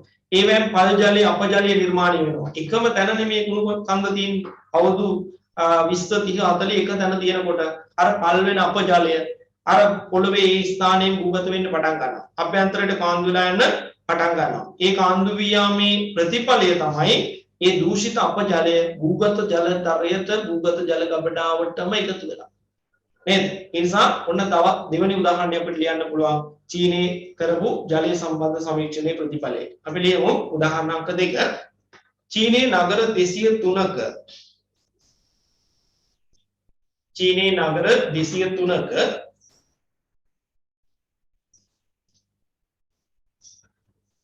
ජලය පිළිබඳව සිදු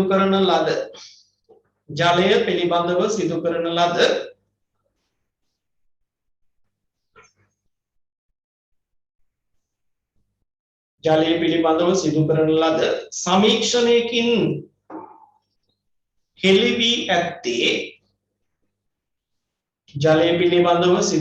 ලද සමීක්ෂණයකින් හෙළි වී ඇත්තේ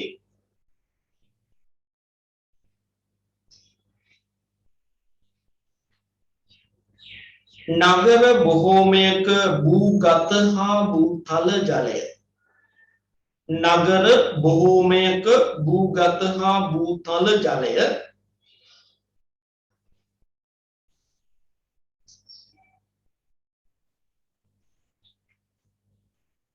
විශාල වශයෙන් දූෂණය වී ඇති බවයි. විශාල වශයෙන් දූෂණය වී ඇති බවයි.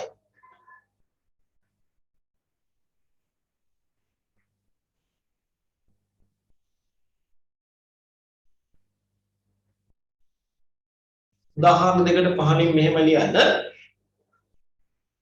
උදාහරණ දෙක ඉවරයි. මෙම දූෂිත ජලය පරිභෝජනය කිරීම නිසා මෙම දූෂිත ජලය පරිභෝජනය කිරීම නිසා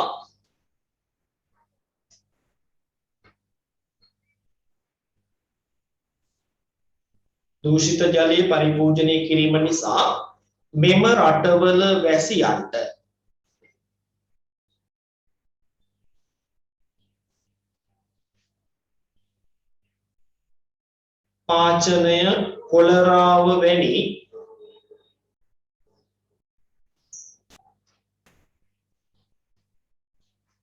පාචනය කොලරාව වැනි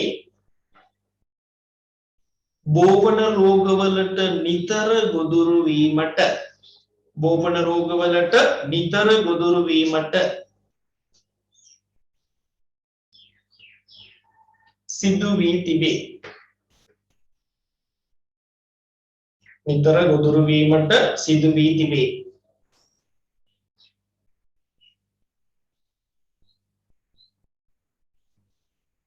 හොඳයි. ඊළඟට අපි යමු සෞඛ්‍ය ගැටලු වලින් පස්සේ පාරිසරික ගැටලු කතා කරන්න.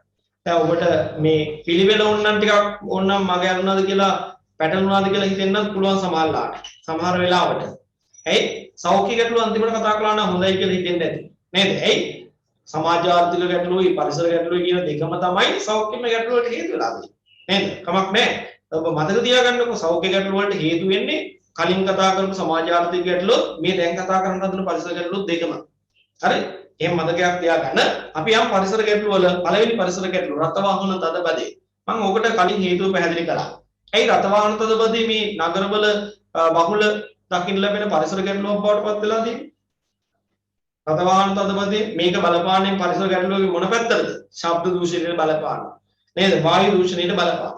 ශබ්ද දූෂණේ වායු දූෂණේ කියන අවස්ථා දෙකටම මේ අධික රතවාහන තදබදේ බලපාන තියෙනවා. එතකොට ළමයි අපි කිව්වා පොදු ප්‍රවාහන සේවා මේ රටවල වල දියුණු මට්ටමක නැහැ. ඒ නිසා මේ රටවල මේ නගරවල විවිධ කාරණා සඳහා එන මිනිස්සු පොදු පරිවහනයේ ප්‍රතික්ෂේප කළා පෞද්ගලික පරිවහනට යොමු වෙලා තියෙනවා. ඒ නිසා නගරවලට විශාල වශයෙන් ජන සංඛ්‍යාව ඇදිලා එනකොට විශාල රථවාහන සංඛ්‍යාවකුත් ඒ සමග නගර තුළට නාගරික සීමාවන් තුළට එනවා. දැන් උදාහරණයක් විදිහට දිල්ලි නගරයේ 2007 දී දිල්ලි නගරයට දිනකට ඇතුළු වන රථවාහන සංඛ්‍යාව 44,000යි. දිල්ලි නගරයේ විවිධ කාර්යාලයන් සඳහා නගරය තුළට නාගරික සීමාව තුළට දෛනිකව ඇතුළු වන රථවාහන සංඛ්‍යාව 44,000ක්. 2050 වෙනකොට ඒ ප්‍රමාණය දෙගුණයක් වෙතයි කියලා තමයි විශ්වාස කරන්නේ. ඉතින් බලන්නකෝ නාගරික සීමාව තුළට මේ තරම් රථවාහන සංඛ්‍යාවක් ඇතුළු වෙනවා නම් ඒ මගින් ශබ්ද දූෂණය කොච්චර වෙනවද? ඒ මගින් විවිධ විෂ වායු ද්‍රව්‍ය වායු වලට පිට කරලා කොයිතරම් වායු වලී දූෂණයක් සිද්ධ වෙනවද? නේද? එහෙනම් ඒ ගැන අපිට ආපහු තර්ක කරන්න ඔයලා බලන්න අවශ්‍ය නැහැ. දත්ත හොඳටම ප්‍රමාණවත් මේ නගරවල රථවාහන තදබදේ නිසා පරිසර දූෂණය සිද්ධ වෙනවා කියන කාරණේ පැහැදිලි කරන්න. අපි ඒක ලියමු. එයාට රථවාහන සංඛ්‍යාවට සමානුපාතිකව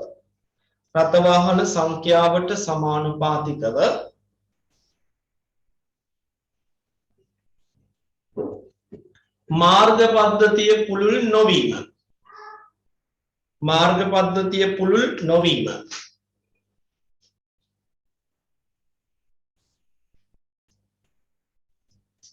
කමාදාන්න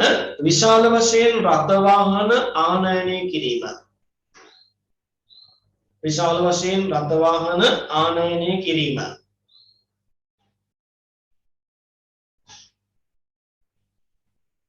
අයිකමාවක් පොදු ප්‍රවාහනයේ පවතින අඩුපාඩු නිසා පොදු ප්‍රවාහනයේ පවතින අඩුපාඩු නිසා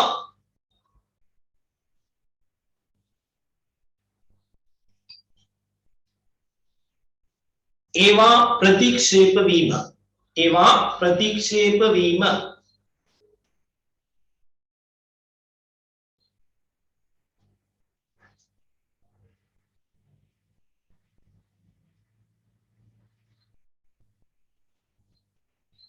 වැනි තත්ත්වයන් නිසා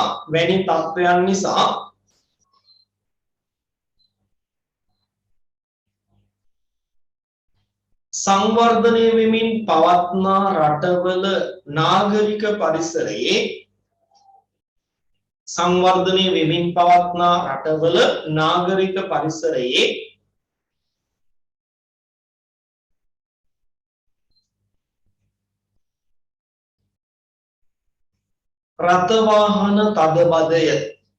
රථවාහන තදබදය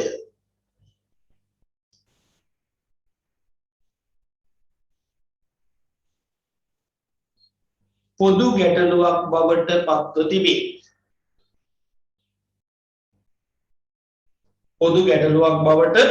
තිබේ. මෙය පාරිසරික වශයෙන්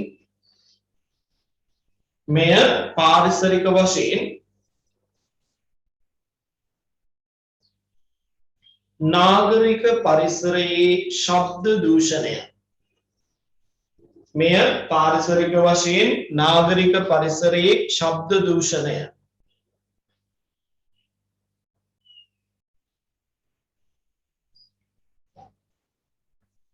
ඇති කිරීමට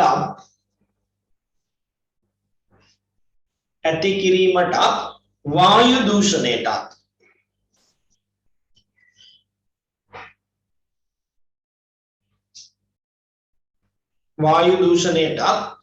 එකසේ බලපාන කරුණක් වේ.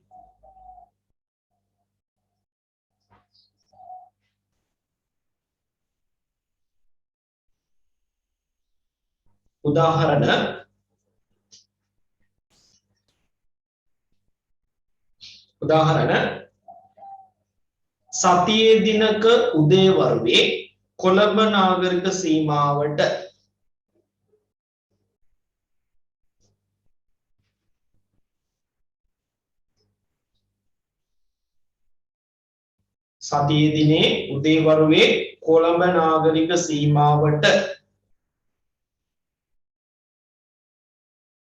ලක්ෂ 10කට අධික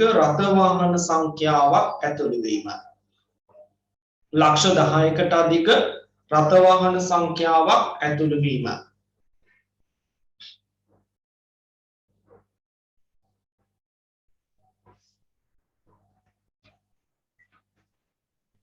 උදාහරණාංක 2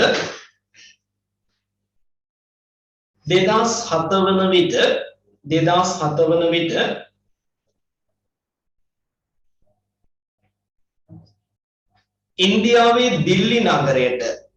ඉන්දියාවේ දිල්ලි නගරයට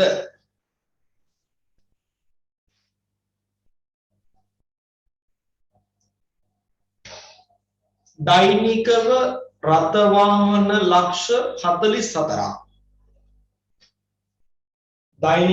රථවාහන ලක්ෂ 44ක්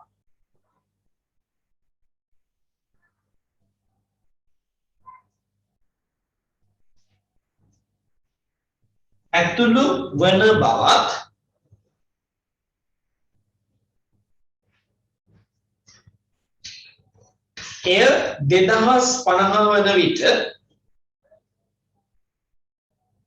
එය 2050 වන විට දෙගුණය ඉක්මවා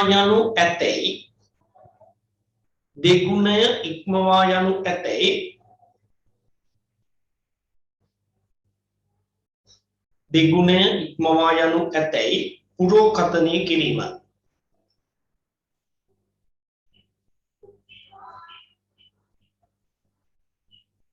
හොඳයි. දැන් ඔබට පැහැදිලිව තියෙනවා රටවහන තදබදයේ පරිසර ගැටලු නිර්මාණය කරන්න බලපාන අවස්ථා දෙකක් ප්‍රධාන වශයෙන් සඳහන් වුණා ඔය නෝට් එක තුල ශබ්ද දූෂණයටයි වායු දූෂණයටයි. මේ දෙකම බලන්නකො කලින් කතා කරපු සෞඛ්‍ය ගැටලු වලට හේතු වෙනවා. ශබ්ද දූෂණය අපි කිව්වා අධිරුධිර පීඩනය මානසික ආතතිය වගේ දේවල් ඇති කරන්න හේතු වෙනවා.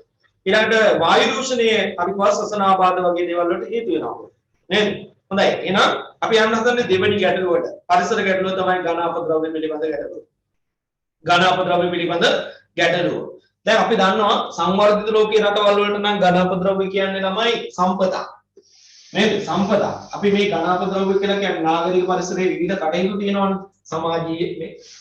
සමාජය තුල අපි දන්නවා ආර්ථික කටයුතු, වෙළඳ කටයුතු, රක්ෂණ කටයුතු, ඊළඟට බැංකු කටයුතු, ඊළඟට වරාය කටයුතු මේ වගේ ගොඩක් කාර්යයන් තියෙන්න පුළුවන් නගරේ. ඒතකොට මේ හැම කටයුත්තකදීම පාවිච්චියට ගෙන ඉවතලන ඝන අපද්‍රව්‍ය තියෙනවා. නේද? ඉවතලන දේවල් තියෙනවා. ඒ වගේම මේ තැන්වලදී ජලය පාවිච්චි කරනවාම ද්‍රවමය අපද්‍රව්‍ය නිර්මාණය වෙනවා. අපි ඉගෙන පැත්තකට දාමු. ඒක ගැන කතා නොකරමින් ද්‍රවමය අපද්‍රව්‍ය පැත්තක දාලා ඝන අපද්‍රව්‍ය ටික ගැන කතා කරමු. මේ දියුණු රටවල් වලට මේ ඝන අපද්‍රව්‍ය ටික සම්පදා. ඒවා ඒගොල්ලෝ එකතු කරලා වර්ග කරලා සමහරවිට ඒවා අධික උෂ්ණත්වයක් යටතේ දහනය කරලා විද්‍යුතය උපදවනවා. දැන් මැලේසියාව කියන්නේ එහෙම රටක්. ඒගොල්ලන්ගේ රටේ කුණු නැහැ. එයි ඒගොල්ලෝ කුණු ටික එකතු කරලා වර්ග කරලා විවිධ කාර්යයන්ට යොදාගෙන ඉතුරු ටික පාවිච්චි කරනවා විදුලිය උපදවන්න. රටේ ජාතික විදුලි වලින් යම් කිසි ප්‍රතිශතයක් සපයන්නේ ඒ කැලිකසල දහනය කිරීමෙන් ගන්න බලය. හරි? හැබැයි අපේ රටවල් වලට දියුණු රටවල් වලට මේ වගේ සම්පත්, මේ වගේ තාක්ෂණය තිබුණාට අපි වගේ රටවල් වලට මේ වගේ තාක්ෂණයක් නැහැ. නේද? නාගරිකයන් රටවලට මෙම ගැටලුව නැද්ද අහනවා. නැහැ. ඒගොල්ලන්ට මම දැන් මේ කියාගෙන යන්නේ ඒකනේ. මේ ගැටලුව නැහැ. කැලිකසල ඒගොල්ලන්ට ගැටලුවක් නෙමෙයි. ඒගොල්ලන්ට කැලිකසල සම්බන්ධයෙන් තියෙන්නේ මේ අපි දකින්න පැත්ත නෙමෙයි. කැලිකසල ඒගොල්ලන්ට සම්පදා. මම කියවනේ මැලේසියාව හොඳ උදාහරණයක්. ඒ කැලිකසල ටික පාවිච්චි කරලා ඒගොල්ලෝ විදුලිය උපදවනවා. මේ වගේ විවිධ කාර්යයන් ඒගොල්ලෝ කරනවා. දැන් අපේ රටවල් වල මේ කියන දැන් කැලිකසල ජනනය වීම කියන දේ සංවර්ධිත රටවල් වලත් වෙනවා. සංවර්ධනයෙන් පවතින රටවල් වලත් වෙනවා.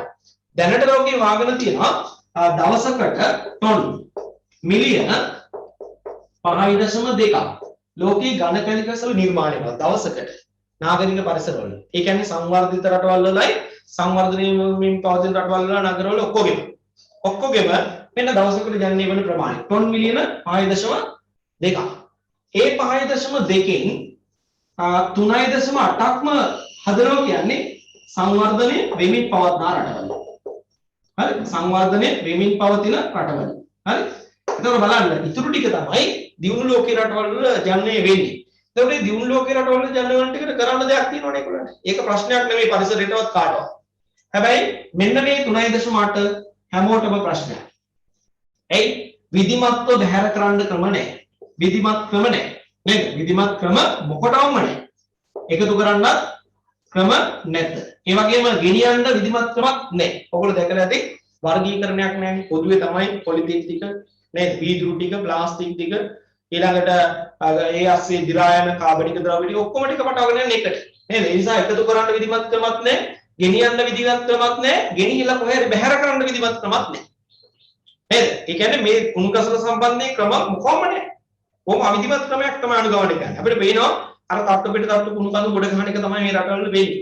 එතකොට අපිට මේ කුණු කඳු නාය කියලා මිනිස්සු මරණ රටවලුත් ලෝකේ තියෙනවා. නේද? ලංකාව ඇයි පෞගී කාලේ මතක ඇති? නේද? මේ තොට මුල්ලේ කුණු කන්ද නාය කියලා මිනිස්සු මරුනේ. නේද? එහෙම තත්ත්වයක් තියෙනවා. එතකොට ඒව බලපාන පුතේ අර කලින් කතා කරපු ජල දූෂණයට බලපාන්නේ නැද්ද? වායු දූෂණයට බලපාන්නේ නැද්ද? මේ කුණු කඳු මේ තට්ටු පිට තට්ටු ගොඩ ගන්නකොට ඔයට අපජලය නිර්මාණය වෙනවා වහිනකොට වැස්සදී වතුර එකතු වෙලා. ඒ අපජලයේ එක කුණු පල් වෙනකොට මොකද වෙන්නේ? මීතේන් වායු පිට කරනවා. ඒ කියන්නේ නාගරික පරිසර උණුසුම් කරන්න හේතුවක් වෙනවා ඒක. මීතේන් පිට කරනවා කියන්නේ. නේද? ඊළඟට මැස්සෝ, වදුරුවෝ වගේ රෝග වාහකයෝ, රෝග තැන් තැන් වලට පතුරවන සත්තු බෝ වෙන්න, ජනනය වෙන්න මේක හොඳ තෝතන්න බවටපත් වෙනවා. ඒ නිසා මේ කැලිකසල ප්‍රශ්නය කියන එක සංවර්ධනයෙන් පවතින රටවල් වල නාගරිකයන් හා සම්බන්ධව තියෙන දැඩි පරිසර ගැටලුවක්. විශාල පරිසර ගැටලුවක්. විසඳුම් නැති පරිසර ගැටලුවක්. හැබැයි ඉතින් ලංකාවේ දැන් අපිට පේනවා මේ පරිසර ගැටලුව. දැන් අපේ රට හොඳ පනිෂ්මන්ට් එකක් කෑවනේ නේද? කුණු කන්දක් ආයේ කියලා මිනිස්සු මැරුණා. නේද? ලෝකෙට කියන්න ලැජ්ජයි. දැන් ඔන්න අපේ නායකින්ගේ අපේ පාලකින්ගේ ගොන් හැත්තගේ ඇස්සටලා තියෙනවා දැන් මේකට මොකක් කරේ වැඩ පිළිවෙලක් කරන්න ඕනේ. නේද? වැඩ පිළිවෙල නැතුව නෙමෙයි. තියෙනවා. ඒ වගේ අවබෝධයක් නැහැ. කොමිස් කුට්ටියක් වෙන වැඩක් නම් ඔන්න එකට දීලා වැඩේ කරනවා. ඒ තමන්ගේ සාක්කුව පෙන්නනවා.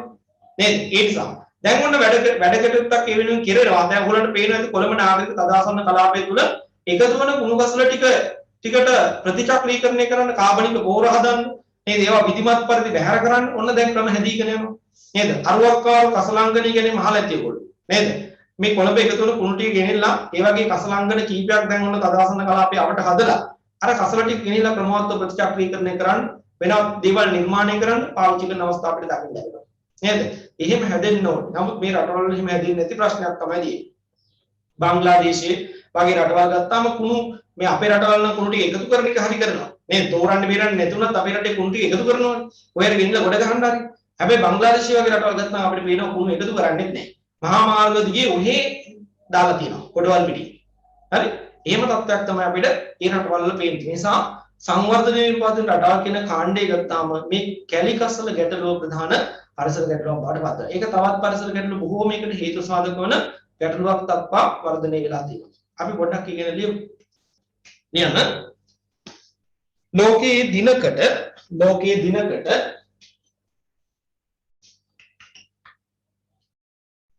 ටොන් මිලියන 5.2ක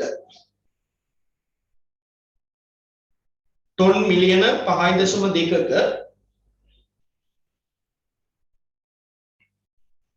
ඝන අපද්‍රව්‍ය ප්‍රමාණයක් නාගරික පරිසර වලින් ජනනය වන බව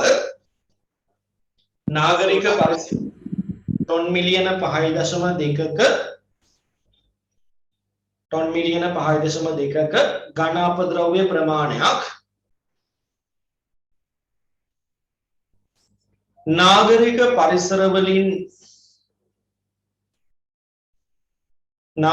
පරිසර වලින් ජනනය වන අතර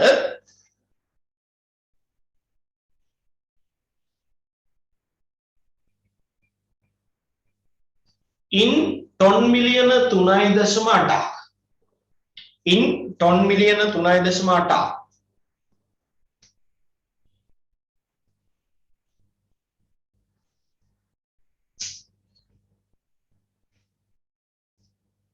සංවර්ධනය වෙමින් පවත්නා ලෝකේ රටවලින්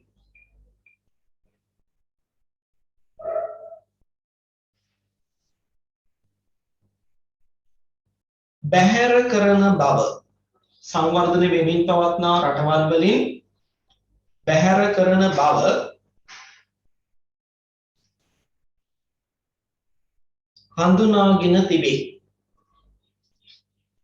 හඳුනාගෙන තිබේ.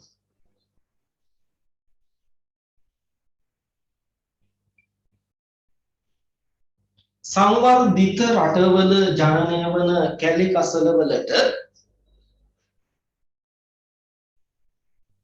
සංවර්ධිත රටවල ජනනය වන කැලි කසල නැත්නම් ඝන අපද්‍රව්‍ය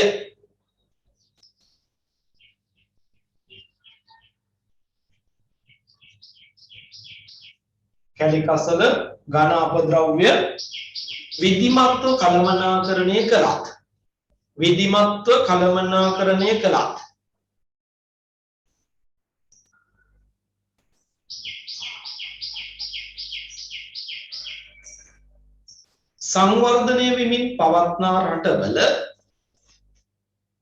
සංවර්ධනය වෙමින් පවත්නා රටවල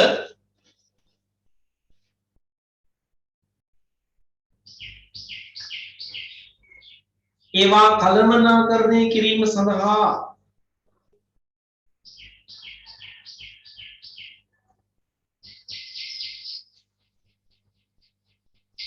විධිමත් වූ වැඩපිළිවෙලක් දක්නට නොලැබේ.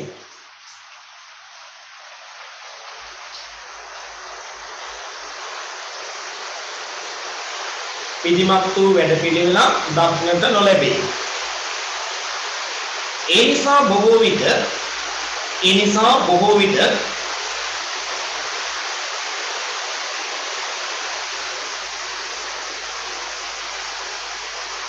කැලිකසල ඒකරාශී නොකිරීම හෝ කැලිකසල ඒකරාශී නොකිරීම හෝ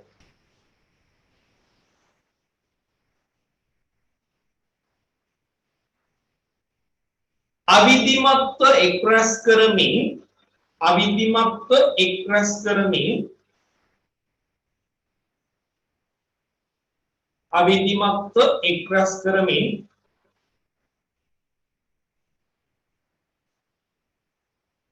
විවෘත ස්ථානවල බැහැර කිරීම විවෘත ස්ථානවල බැහැර කිරීම සිදුවේ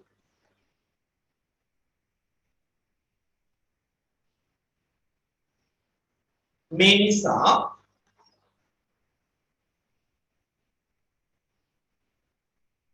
නිසා රෝග වාහකයන් බිහිවීම මේ නිසා රෝග වාහකයන් බිහිවීම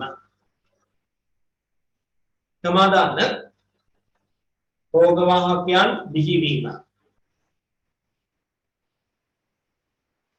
භූතල භූගත ජලය දූෂණය වීම භූගත හා භූතල ජලය දූෂණය වීම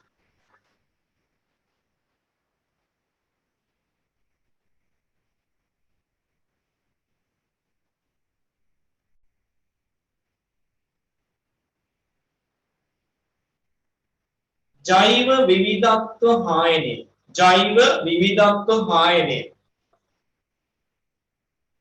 ජෛව විවිධත්ව හායනය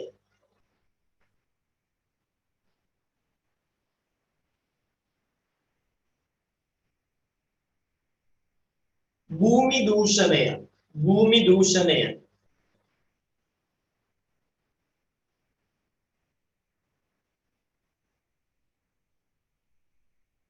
වැනි පරිසර ගැටලු රැසක් නිර්මාණය වේ වැනි පරිසර ගැටලු රැසක් නිර්මාණය වේ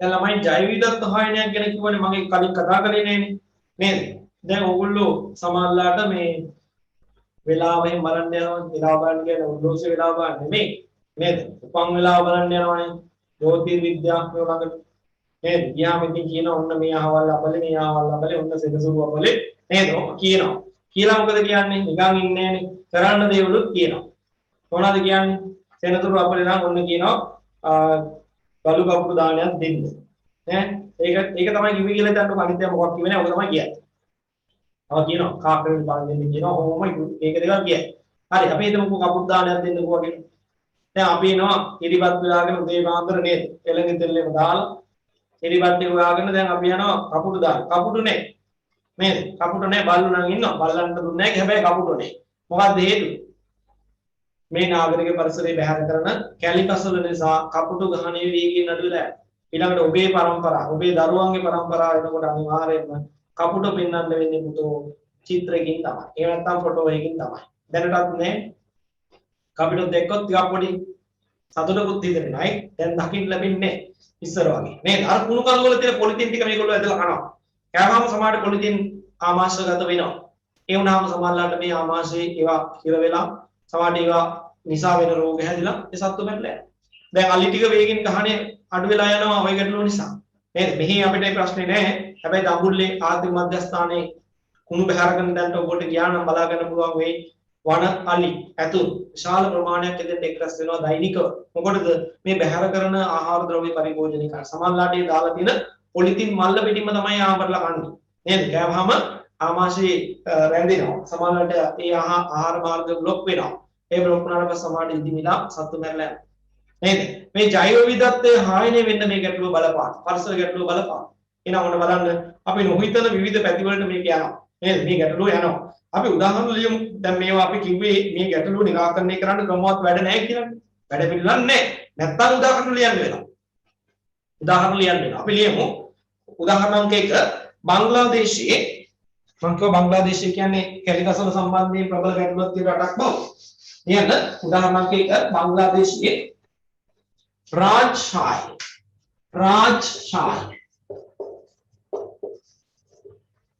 රාජ්සාහි සහ කුල්නා යන නගරවල කුල්නා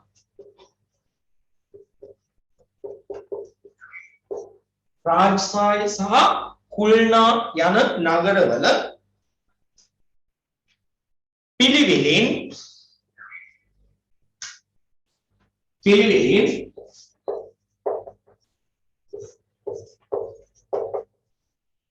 62.5ක් සහ 72.5ක් වූ ප්‍රතිශතයක 62.5ක් සහ 72.5ක් වූ ප්‍රතිශතයක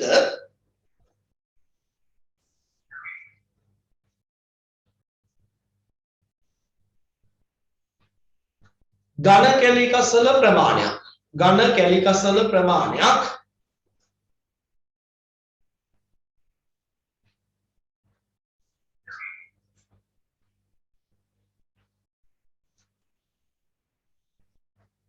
කායි කියන්න කියලා කියනවා මේක කියලාම ඉවරලා කරලා කායි කියන්න ඝන කැලිකසල ප්‍රමාණයක් මම්මාවත් දෙපස සහ ඇල මාර්ග දෙපස මම්මාවත් දෙපස සහ ඇල මාර්ග දෙපස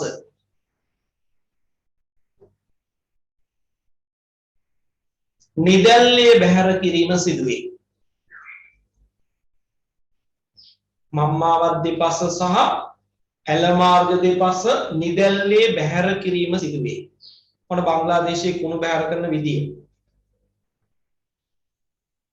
මම කිව්වේ දැන් මේ උදාහරණය ආයෙ කියන්න කියලා කියනවා. මේ උදාහරණය මම කිව්වේ බංග්ලාදේශයේ කසල බැහැර කිරීම සම්බන්ධයෙන්. ඒකෙන් මම කිව්වා බංග්ලාදේශයේ රාජ්සාහි සහ කුල්නා යන නගරවල ඔන්න ලියාගන්න බැරි වෙච්ච අය ලියන්න පුළුවන්. රාජ්සාහි සහ කුල්නා යන නගරවල පිළිවෙලින්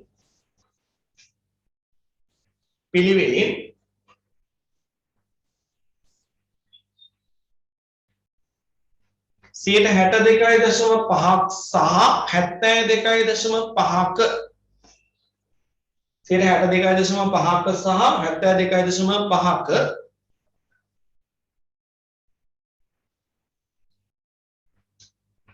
ඝන කැලිකසල ප්‍රමාණයක්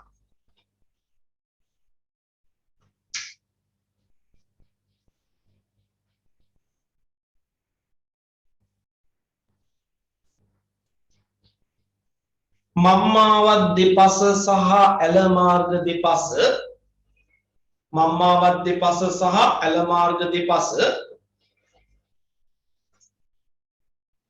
නිදැල්ලේ බැහැර කිරීම සිදුවේ. යන නිදහසේ ඔහේ දාලා යනවා මිනිස්සු.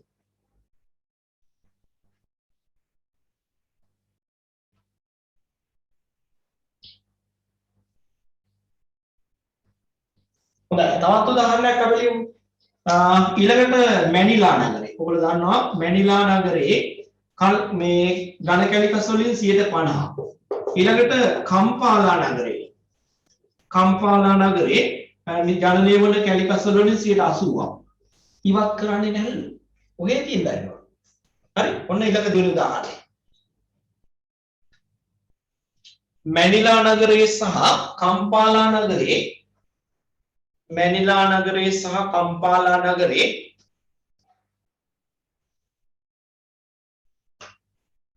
ජනනය වන කැලිකසල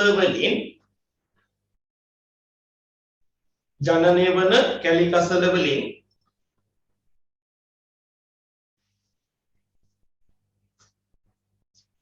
පිළිවෙලින් 50ක් සහ 80ක්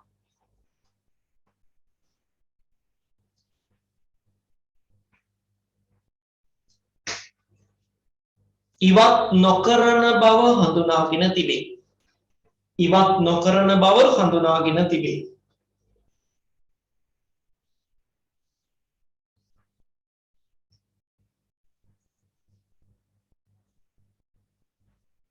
හොඳයි එහෙනම් ඔන්න උදාහරණයක් වා ලංකාවෙත් අපි නිකමට කියලා දාමු උදාහරණේ කොළඹ නගරික සීමාව තුල විතරක් හොයාගෙන තියෙනවා මේ වෙනකොට දෛනිකව ඝන කැලිකසල මෙට්‍රික් ටන් 1000ක් විතර දවසකට යන්නේ වෙනවා කොළඹ නගරික සීමාව. ඒවටත් අපි දන්නවනේ බහුතරයකට කරන්න දෙයක් නැහැ. දැන් අර පිටස්තර සීමාවල අපි දැක්කා කසලංගන හදලා දැන් තමයි ඒවා මොන හරි කරන්න බලන්නේ නේද? නමුත් මේ වෙනකම්ම ඒවට කරන්න දෙයක් නැහැ විවෘත ස්ථාන වල ගොඩ ගැසීම් කරලා. අපි ඒක ලියමු තුන්වෙනි උදාහරණය. වර්තමානයේ වෙන විට කොළඹ නාගරික සීමාව තුල විතර පමණක් වර්තමානයේ වන විට කොළඹ නාගරික සීමාව තුල පමණක් කොළඹ නාගරික සීමාව තුල පමණක් දෛනිකව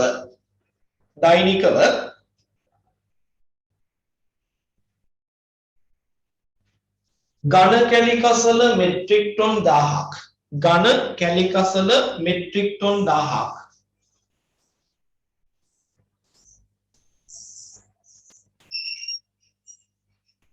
ජනනය වන බවත්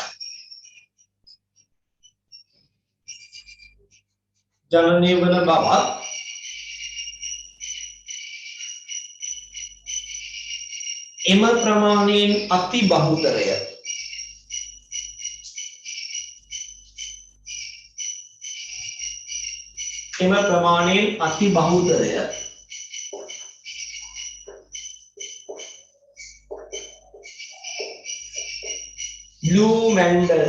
Blue Mandel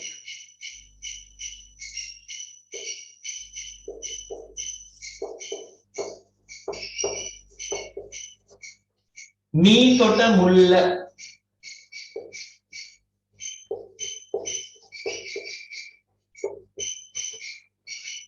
කරදියාන Blue Mandel මීතොට මුල්ල කරදියාන වැනි ප්‍රදේශවල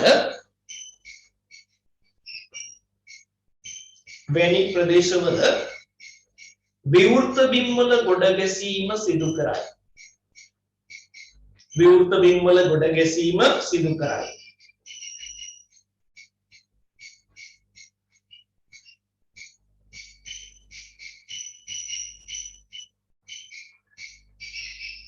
හොඳයි. එහෙනම් ළමයි තවත් පරිසර ගැටලු දෙකක් කතා කරන්න ඉතිරිලා තියෙනවා ජල දූෂණය සහ වායු දූෂණය. මම ජල දූෂණය ගැන කතා කළා අවශ්‍ය දේවල් ලියන්න දීලා වායු දූෂණය ගැන පැහැදිලි කරලා අවශ්‍ය දේවල් ඔබට ලියන්න දුන්නොත් ඉතින් ලියන්න පුළුවන් වෙයි නේද? අද අලුත් පාඩම පොඩ්ඩක් හරි පටන් ගන්න ඕනේ. ඒ නිසා හරි ජල දූෂණය ගැන කතා කරමු. ජල දූෂණය දැන් අපි දැක්කනේ මේ ප්‍රදේශවල අධික ජනසංඛ්‍යාවක් ඒකරාශී වෙලා ඉන්නවා. අධි ජන පීඩනයක් තියෙන්නේ. ඒ වගේම තමයි ජලය සඳහා විශාල ඉල්ලුමක් තියෙනවා. ඒ වගේම තමයි කාර්මික කටයුතු ඇතුළු විවිධ කාර්යයන් මේ නාගරික පරිසර තුළ ඒකරාශී වෙලා ක්‍රියාත්මක වෙනවා. ඒ සෑම කටයුත්තකටම ජලය අවශ්‍යයි. ජලය පාවිච්චි කරනවා. ඒ වගේම තමයි අර ඝන කැලි කසල බැහැර වෙනවා වගේම මේ පරිසර වල ද්‍රවමය කැලි කසල ප්‍රමාණයකුත් දෛනිකව විශාල වශයෙන් පරිසරයට බැහැර කරනවා. හැබැයි මේ ද්‍රවමය කැලි කසල වලට ඒවත් බැහැර කරන්න විධිමත් ක්‍රමවේද මේ පරිසරවල නැහැ.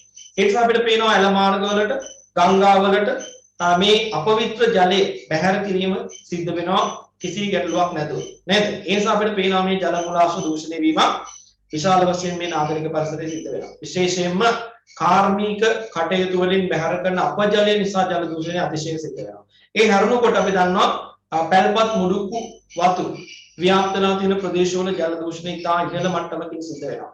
ඇයි මේ පරිසරවල අපි දැක්කා පොදු වැසිකිලි පහසුකම් කැසිකිලි පහසුකම් තමයි පරිසරයේ තියෙන්නේ.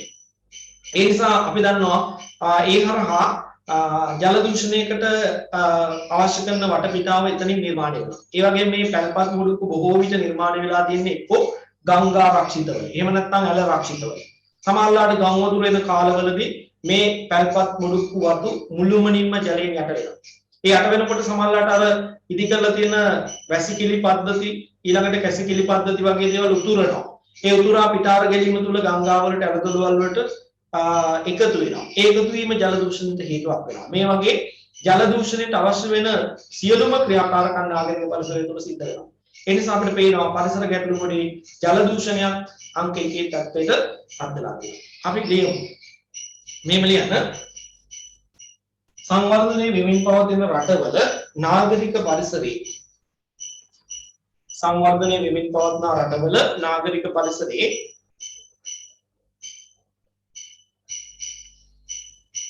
පවතින අධි ජන පීඩනයක්. පවතින අධි ජන පීඩනයක්.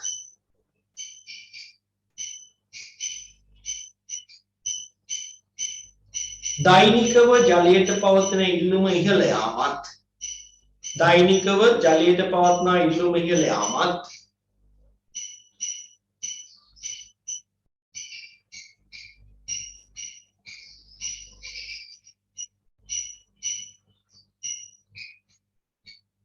කාර්මික කටයුතු වලදී බැහැර කෙරෙන අපජලය. කාර්මික කටයුතු වලදී බැහැර කෙරෙන අපජලය. ගංගා ඇලදොල වලට මුදා හැරීමක්. ගංගා ඇලදොල වලට මුදා හැරීමක්.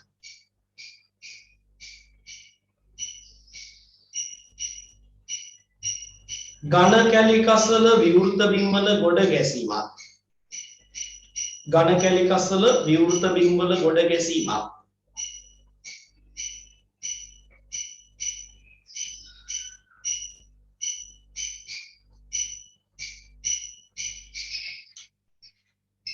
පැල්පත් මොඩුක්කු වතු. පැල්පත් මොඩුක්කු වතු.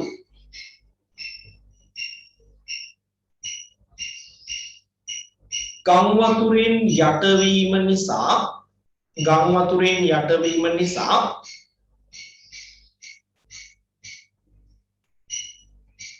වැසිකිලි කැසිකිලි පද්ධති උතුරා.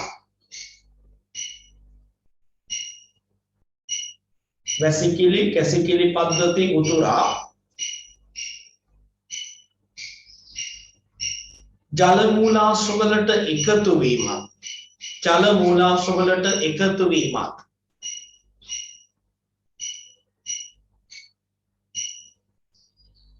යන විවිධ ක්‍රම මගින්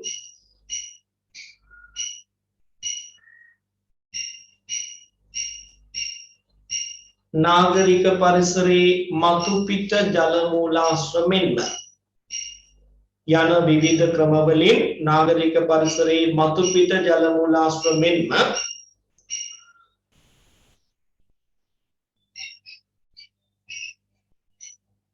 භූගත ජල මූලාශ්‍රයන්ද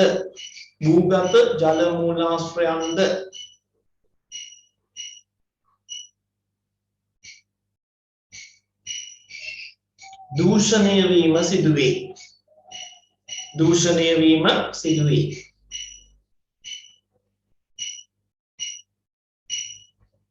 හොඳයි, ඊළඟට පුතේ මම ඊළඟ අන්තිම කාරණේ වායු දූෂණය ගැන අවශ්‍ය දේවල් ටික පැහැදිලි කරලා දෙන්නම්. ඔයාලට පුළුවන් ওই පහළ තියෙන රූල් ටික නැතුව හිස් එකක් එතන පැන්සලකින් නෝට් ඩවුන් කරගන්න අවශ්‍ය කරුණු ටික. වායු දූෂණය සිද්ධ වෙනවා කියන එක කියන්න ඕනේ නේද? කොහොමද නාගරික පරිසරයේ වායු දූෂණය සිද්ධ වෙන්නේ? අධික රථ වාහන තද බදේ නේද? එහෙම නැත්නම් පොසිල ඉන්ධන භාවිතය වැඩි වීම. ඒ හරහා සිදුවන පොසිල ඉන්ධන භාවිතය වැඩි වීම. ඒක පැහැදිලි කරලා ලියන්න. ඊළඟට ඔයගොල්ලෝ දන්නවා නාගරික පරිසරයේ අවිධිමත්ව නිර්මාණය වන කාර්මික කටයුතු නේද? කර්මාන්ත සංකේන්ද්‍රණයක් බලපානවා වායු දූෂණයට. එයි මේ කාර්මික පරිසරයේ ඉදිවන කර්මාන්ත පොසිල ඉන්ධන භාවිත කරන විවිධ කාර්යයන්. ඒවේ අතුරු ඵලයන් විදිහට විෂ වායු වර්ග වායු වලට මුදා හැරීම කරනවා. ඊළඟට අනිත් දේ තමයි කසල කඳු එකතු වෙනකොට මේ නාගරික පරිසරවල ඔයගොල්ලෝ දන්නවා මේවා ස්වභාවිකවම ගිනි ගැනීම වලට ලක් වෙනවා නේද? ඇයි මේ ගිනි ගැනීම වලට ලක් වෙන්නේ? ඔයගොල්ලෝ සමහරලාට අහලා දැකලා ඇති ගුවන් හමුදාව වගේ අංශ සම්බන්ධ කරගෙන ඇවිලෙන ගිනි දැල් සති ගණන් මාස ගණන් ඇවිල්නකොට නිවනවා නේද? වතුර ගෙනින් දාලා නිවනවා. කොහොමද මේ ස්වභාවිකවම මේ කුණු කඳු වලට ගිනි ඇවිලෙන්නේ? කුණු කඳු ගොඩ ගන්නකොට දැන් අද එකතු වෙන කුණු ටික කියලා දානවා. දාලා ඊළඟ දවසේ කියන කුණු ටික එකට උඩින් දාලා තලනවා නේද? තලනවා ලෝකයේ අන්ත දාලා ඒ ගොඩ ගැසීම් කරන්නේ. ඒතකොට තට්ටු පිට තට්ටු කුණු කඳු ගොඩ ගෙනිනවා. කොට වහිනකොට වතුර එකතු වෙනවා ඒ කුණු කඳු වලට. වතුර එකතු වෙලා අභ්‍යන්තරයට කාන්දු වෙලා ඒ කුණු තට්ටු ASCII මීතේන් වායුව නිර්මාණය වෙනවා. ඒක පිට වෙන්න විදියක් නැහැ. දවසින් දවස අර කුණු කඳු උඩට වර්ධනය වෙනවා. ඒතර අර අභ්‍යන්තරයේ හැදෙන මීතේන් ටික එකතු වෙලා ලොකු ප්‍රෙෂර් එකකින් මේක මීතේන් කදම්බයක් එකක් හැදෙනවා. මේක එකතු වෙලා යම් වෙලාවකදී මොකද වෙන්නේ? පුපුරනවා. පුපුරලා ගිනි ගැනීම ඇතිවෙනවා ස්වභාවිකව. හරි? අන්න එතකොට අර හැදෙන කුණු කඳු නිර්මාණය වෙනවා. ඒවා සති ගණන් මාස ගණන් එක දිගට ඇවිල්ලා ඔහේ තියෙනවා. සමහරවිට මැදිහත් වෙලා බලපෑම් වැඩි නම් නිවනවා. නේද? ඒ කුණුකඳු ගිනි අරගෙන ඇවිලී යාම තුළ වායු දූෂණයට අවශ්‍ය කරන වටපිටාව නිර්මාණය කරලා දෙනවා. නේද? ඊළඟට දූෂිත පල් ජලය පරිසරයේ නිර්මාණය කොට ඒ කරා විෂ වායු වර්ග වායු වලට මුදා හැරෙනවා. මීතේන් වගේ දේවල් මුදා හැරීම සිද්ධ වෙනවා. මෙන්න මේ වගේ විවිධ මූලාශ්‍ර නාගරික පරිසරයේ තියෙනවා කියලා පෙන්නලා දීලා ඒ හරහා වායු දූෂණය විශාල වශයෙන් සිද්ධ වෙනවා කියලා පෙන්නලා දෙන්න.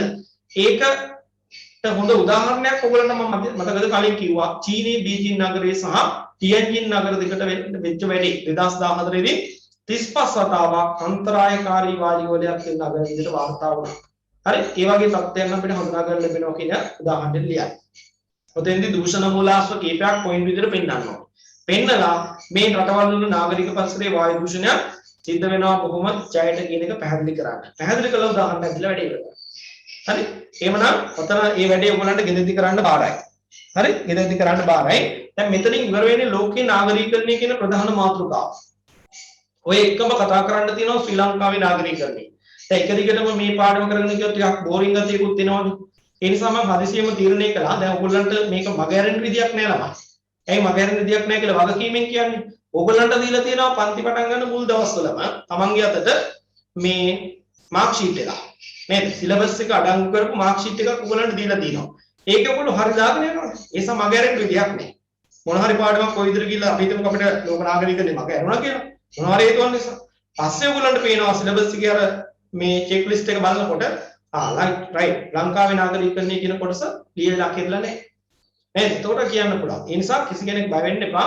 පිළිවෙලට කරලා ඒක ඉවර කරන්න ඕන කියලා එකක් නැහැ. අපි උතනින් ලෝක නාගරිකයන්නේ කියන කොටස ඔහොමම ඉවර කරලා ඔයගොල්ලන්ගේ අතට මේ වෙනකොට හම්බෙලා තියෙනවා දීලා තියෙනවා භූරූප බහිර්ගත බලවේග ආශ්‍රිත භූරූප නිර්මාණය කියන කොටසට අදාළ ටියුට් එක. හරි? දීලා තියෙනවා දුන්න කලින්ම. හේතුව මේ ඔය හදිසියෙම ඔය සංචරණ සීමා කියලා කියන අමුතු එක. මොකද්ද මන් දන්නේ ඒක. මේ සංචරණ සීමා කියලා කියනවනේ දැන් මොකක්ද එක. එහෙම එකක් කියනවනේ යන්න එන්න බෑනේ මිනිස්සුන්ට. ඒ වුණාට පාරේ වාහන සෑහෙන්න යනවා නැව් විතරයි යන්නේ. හරි? එහෙම තත්ත්වයක් තියෙන්නේ. දැන් එහෙම එකක් එනවා කියලා අපිට දැනුණු නිසා, ආරංචි වුණු නිසා නිබන්ධන ටික ඉක්මනට ඔබ අතර දෙන්න කටයුතු කළා. ආයතන වලට ඔක්කොම නිකුත් කරලා තියෙන ඔබ වෙනකොට ඒව අරගෙන නැති. ඒවෙන් තමයි මේ පාඩම එකක් යන්නේ. අඳින්න තියෙනවා වැඩිපුර. බూరుප අඳින්න තියෙනවා. ඒ නිසා පාඨഭാෂා පෙට්ටිය පැන්සලේ දේවල් ළඟට කරගෙන වැඩේ පටන් ගන්න තියෙන අද බూరుප අඳින්න වෙන්නේ නැහැ කොහොමද? තව වැඩි කාලයක් නැහැ අපේ පන්තියට. ඒ නිසා අද පාඩම පටන් ගන්නවා. ඒකම තමයි ලෝක සිතියම් අභ්‍යාසයක් ලකුණු කරන්න දෙනවා. ලෝක සිතියම් අභ්‍යාසයක් ලකුණු කරන්න දෙනවා. ඊයේ සතියේ අභ්‍යාසයක් මම දුන්නද? පොඩ්ඩක් මට කියන්න. ප්‍රභාස්වර දුන්නද?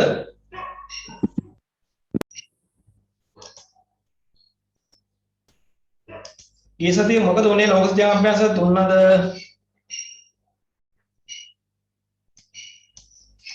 අද ඒක ලියන්න සූදානම් වෙන්න. අද සිතියම් අභ්‍යාස ලියන්න සූදානම් වෙන්න.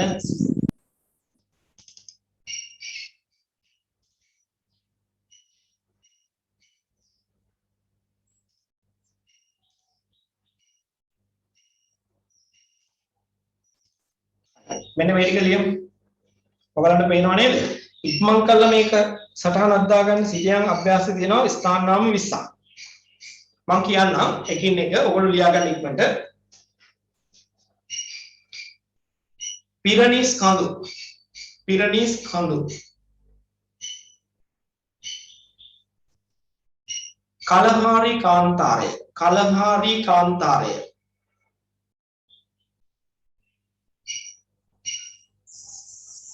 ඊළඟට එට්නා ගිනි කන්ද. එට්නා ගිනි කන්ද.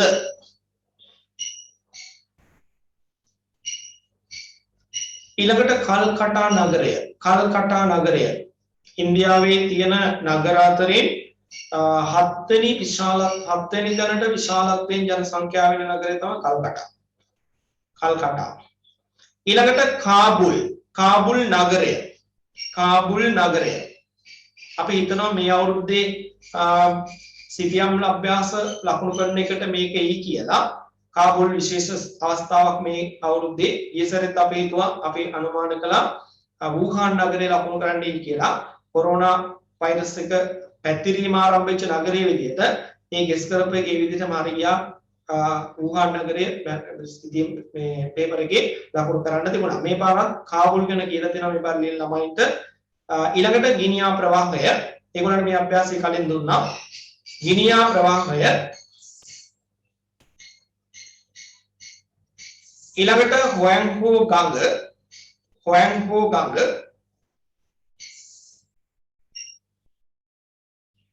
ඊළඟට ඩිනරි කාස් ප්‍රදේශය. ඩිනරි කාස් ප්‍රදේශය.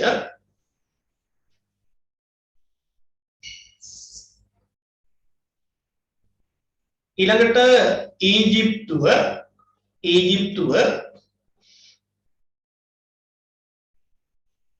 ඊළඟට ෆ්ලොරිඩා කෙන්ටකි ප්‍රදේශය. ෆ්ලොරිඩා කෙන්ටකි ප්‍රදේශය.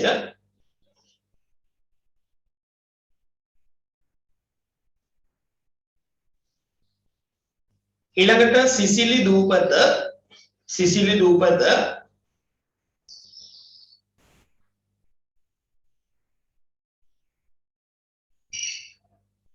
ඊළඟට පෙරුවියන් හෙවත් හම්බෝල්ට් දියවැල. පෙරුවියන් හෙවත් හම්බෝල්ට් දියවැල.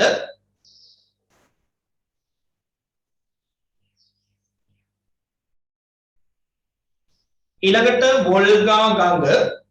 වොල්ගා ගඟ.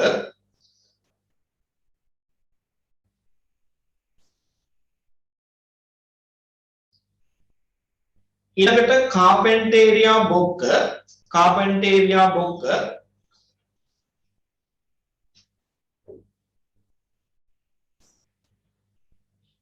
ඊළඟ ලිස්බන් නගරය. ලිස්බන් නගරය.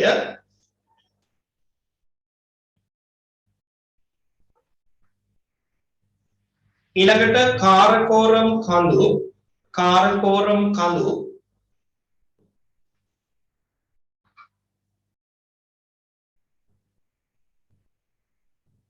ඊළඟට උතුරු අයර්ලන්තය. උතුරු අයර්ලන්තය.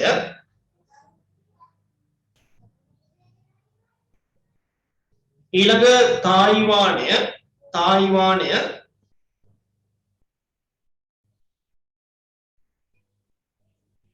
ඊළඟට ටියරා ඩෙල් ෆ්යුගෝ දූපත.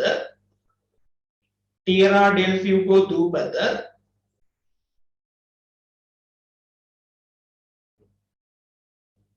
ඊළඟට මොරිසස් දූපත්. මොරිසස් දූපත්.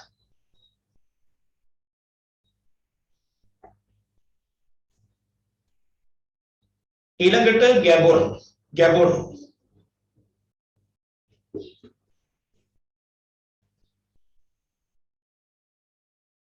දැන් ඔය නාගරිකකරණයේ පාඩමේදීම ගැබොන් හම්බ වුණානේ මතක ඇති නේද? මතකයි නේද? අප්‍රිකාව නාගරිකකරණයේ අඩුමාදීපේ කියලා කිව්වට අප්‍රිකාව ASCII සමහර රටවල නාගරිකකරණ ප්‍රතිශතය 80% පැනලා තියෙනවා. එහෙම තමයි උදාහරණ විදිහට මේ ගැබොන් ගැන කියලා දෙනවා. මතක ඇති. හරි? හොඳයි. ඔය ස්ථාන නාම 20 ලෝකාකෘතියක ලකුණු කරන්න හැකිනම් ලකුණු කරලා ඊළඟ පන්ති දවසට කලින් WhatsApp කරන්න පොදු group එකේ වන්න එපා. පොදු group එකේ වන්න එපා. තම තමන්ගේ පුද්ගලික numbers වලින් මට එවන්න එතකොට බලන්න පුළුවන්. පොදු එකේ වුවහම සමහර අය ඒක බලාගෙන ලකුණු කරන්න අය ඉන්න පුළුවන් නේද? ඒ නිසා එහෙම කරන්න අවශ්‍ය නැහැ. හොඳයි. එහෙමනම් අපි යමු මේ පාඩමේ එතකොට මොනවාක් ගැටලුවක් තියෙනවද ළමයි අද පාඩමට යන්න කලින් ලෝක නාගරිකකරණය සම්බන්ධ ඉක්මන් කරන්න හරි ගැටලුවක් තිබුණොත් මේ කතාව යන අතරමඟ අහන්න පුළුවන්. අපි යන්න හදන්නේ අපේ අලුත් පාඩමට. අපි යන්න හදන්නේ දැන් ඔයගොල්ලෝ මෙතෙන්දී කලබල වෙන්න එපා. සමහර අයට අන්තර්ජන්‍ය බලවේග පටන් අරගෙන යම් තාක් දුරකට කරලා තියෙනවා. තවත් සමහර අයට කෙරිලම නැහැ නේද? එතකොට මේ අන්තර්ජන්‍ය බලවේග නැතුව ඇයි මේ බහිර්ජන්‍ය බලවේග කතා කරන්න තීරණය කරලා තියෙන්නේ කියලා හිතනවා ඇති. දැන් අපි හැමෝම මෙතන ඉන්න අය බහිර්ජන්‍ය බලවේග වලින් පටන් ගත්තාම හැමෝටම කියලා නැති දරකින් පටන් ගත්තාම ඉස්සරහට යන්න ලේසියිනේ. ඒ නිසා අන්තර්ජන්‍ය බලවේග කෙරිලා හෝ නැතා ඒක එහෙමම තියෙන්න දින්ද ඒ ගැන හිතන්නම එපා. ටියුට් එකකින් දැන් වැඩි යන නිසා ප්‍රශ්නෙකුත් නැහැ. නෝට් එකේ ඉන්නේ ටියුට් එකට. ඒ නිසා අපි බහිර්ජන්‍ය බලවේග ආශ්‍රිත භූරූප නිර්මාණය කියන කොටසට යම් භෞතික භූගෝල විද්‍යාව පාඩමක්. ගොඩක් දවසකින් අපි භෞතික භූගෝල විද්‍යාව පාඩමකට ආවේ නැහනේ. ඒ නිසා තමයි මේ මාසය අපි තීරණය කරේ භෞතික භූගෝල විද්‍යාව මේ පාඩමේ පටන් ගන්න. හොඳයි. එතෙන්දී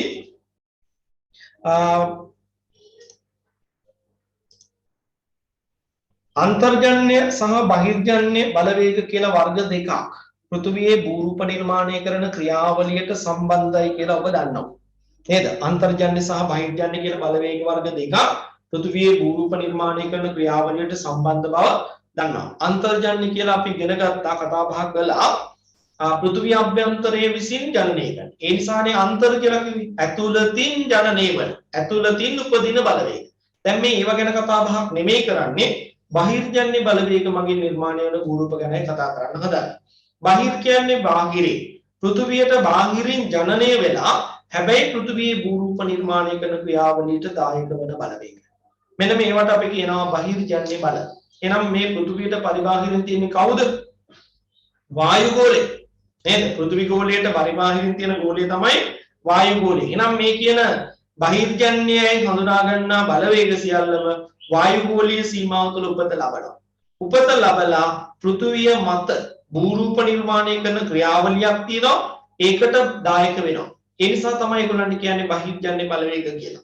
පෘථිවියේ භූරූප නිර්මාණය කරන ක්‍රියාවලියට සම්බන්ධ වන බහිර්ජන්‍ය බලවේග හතරක් තියෙනවා. බහිර්ජන්‍ය බලවේග හතරක් තියෙනවා. ඒ කියන්නේ මේ වායු ගෝලීය සීමාව තුළ උපත ලබලා පෘථිවියේ භූරූප නිර්මාණ ක්‍රියාවලියට සම්බන්ධ වෙන්නේ මෙන්න මේ අය. එක්කෙනෙක් තමයි ගලන ජලය. ගලන ජලය. එතකොට දෙවෙනි එක්කෙනා තමයි සුළඟ. තුන්වෙනි එක්කෙනා තමයි ග්ලැසියර් ක්‍රියාකාරීත්වය. ග්ලැසියර් කියලා කියන්නේ පරිසර උෂ්ණත්වයේ හිමාංකයට වඩා පහළ වැටෙන වෙලාවට විශාල ප්‍රදේශයක් පුරා පැතිරෙන ආකාරයෙන් අයිස් තට්ටුවක් නිර්මාණය වුණොත් අන්න ඒකට තමයි අපි කියන්නේ ග්ලැසියර්. මේවත් බලපානවා පෘථිවියේ භූරූප නිර්මාණය කරන්න. හරි? ඊළඟට හතරවෙනි එක්කෙනා තමයි සාගරික ප්‍රදේශවල විරලාසන්න ප්‍රදේශවල ක්‍රියාත්මක වන තරංග බලය. මෙන්න මේ හතර දෙනාට තමයි අපි කියන්නේ බහිර්ජන්‍ය බල. දැන් මේ හතර දෙනාගේ උත්පත්ති ස්ථානයේ හොයාගෙන ආපහු ගිහිල්ලා බැලුවොත් මේ අයගෙන් මේ හතර දෙනාම නිර්මාණය වෙලා තින්නේ වායු ගෝලීය සීමාව තුළ. හරි? වායු ගෝලීය සීමාව තුළ උත්පත්තිය ලැබලා පෘථිවි පෘෂ්ඨයේ මත භූරූප නිර්මාණය කරන ක්‍රියාවලියට සම්බන්ධ වෙන බලවේග තමයි මේ බහිර්ජන්‍ය බලවේග කියලා හඳුනාගෙන තියෙන්නේ. ඒතකොට මෙන්න මේ හතර දෙනා යටතේ භූරූප නිර්මාණය කරන ක්‍රියාවලිය තමයි අදින් පස්සේ අපි පන්තියේදී කතා බහ කරන්නේ. හරි? ඔයගොල්ලන්ගේ නිබන්ධනේ හැඳින්වීමක් දීලා තියෙනවා අපි පොඩ්ඩක් ඒ ගැන කියවලා බලමු. එහෙම කියනවා බහිර්ජන්‍ය බලවේග ආශ්‍රිත භූරූප. මේක ස්ක්‍රීන් එක ෂෙයා කරන්න ඕන නම් සමහර කෙනෙක් මෙතන ඉන්නත් පුළුවන් දැනට ටියුට් එක අතේ ළඟපාත නැති කෙනෙක්. හරි? ඔයගලන්ට පේනවා ඇති බහිර්ජන්‍ය බලවේග. මේ ටියුට් එකේ වැඩිපුර දෙන්නේ පුතේ රූප සටහන් අඳින්න. ඒ නිසා අපි පන්ති කාමරේ තුලම රූප සටහන් ඇඳලා ඒ අවශ්‍ය කරන වැඩ කටයුතු ඉවර කරගෙන මෙයන් ආයි පස්සේ අඳින්න තියන්න බෑ. ඒ නිසා අවශ්‍ය වර්ණ ලං කරලා තියාගන්න. පාඨකංශ පෙට්ටිය ඕනි වෙයි. අඩි රූල මකනේ ඒවා ඕනි වෙනවා. අඩි රූල නම් ඕනේ නැහැ. භූරූප අඳින්න ගියාම තමන්ට නිදහසේ අතින් අදින්න පුළුවන්. එහෙම කැත වෙන තරමට තමයි භූරූපේ ලස්සන. අඩි රූල් ගහලා ඉලි ගහලා නම් ලස්සනක් නැහැ. බලන්න බහිර්ජන්‍ය බලවේග ආශ්‍රිත භූරූප. ඊළඟට මෙතනදී පැහැදිලි කරනවා මෙහෙම බහිර්ජන්‍ය බලවේග යනු පෘථිවි අභ්‍යන්තර ක්‍රියාකාරීත්වය නිසා ජනනය වන බලවේග හැරුණු විට අන්තර්ජන්‍ය බලවේග ගැන නෙමෙයි කිව්වේ නේද? පෘථිවි අභ්‍යන්තර ක්‍රියාකාරීත්වය නිසා ජනනය වන බලවේග හැරුණු විට භූරූප නිර්මාණයට දායක වන බලවේගයන් වේ. ඔයගොල්ලෝ සමහර දෙනෙක් දන්නවා මේ වුණට අන්තර්ජන්‍ය බලවේග තිබුණේ දෙකයි. භූචලන සහ යමහන. නේද? ඒගොල්ලෝ හැරුණාම ඉතුරු කට්ටිය තමයිලු බහිර්ජන්‍ය බලවේග කියලා කියන්නේ. එහෙම කියලා බෑ විභාගෙදී. ඊට වඩා හොඳට කියන්න ඕනේ. ඒ නිසා මෙහෙම කියනවා.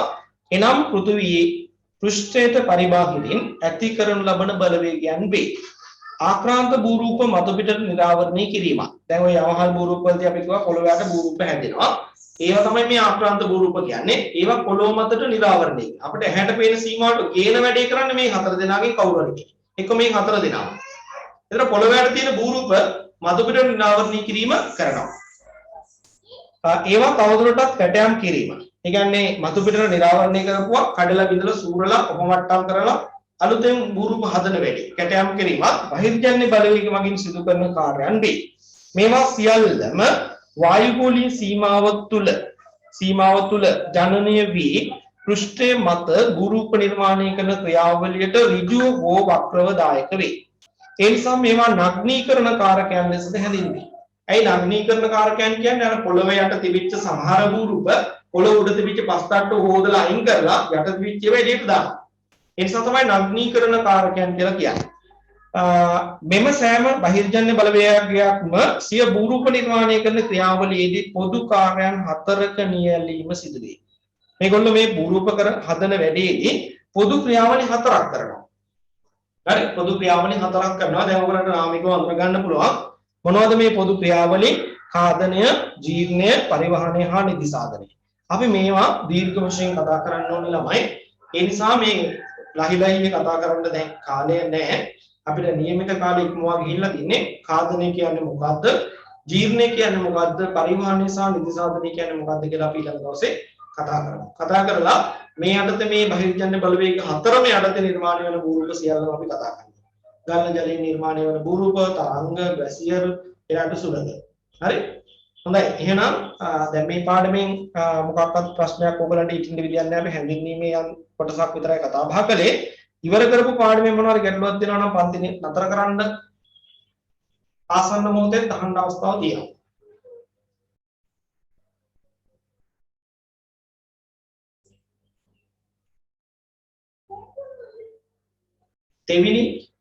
තෙවිනිලා ඉන්නවද මෙතන? තෙවිනි හරි චතුමි හරි දෙන්න කෙනෙක් ඉන්නවද? සර් දෙවෙනි මෙසේජ් එකක් දැම්ම යට යන්න වෙනවා කියලා නෝට් එක වන්න කියලා. අලුහන්සේ මොකද්ද කිව්වේ? දෙවෙනි සර් මේ කිව්වා යට අද ඉන්න වෙන්නේ නැහැ කියලා නෝට් එක වන්න කියලා. ඔයාලට පුතේ මේකේ ටියුට් එක හම්බුණාද කියලා පොඩ්ඩක් දැනගන්නයි මම ඇහුවේ. ඉන්නවද කියලා.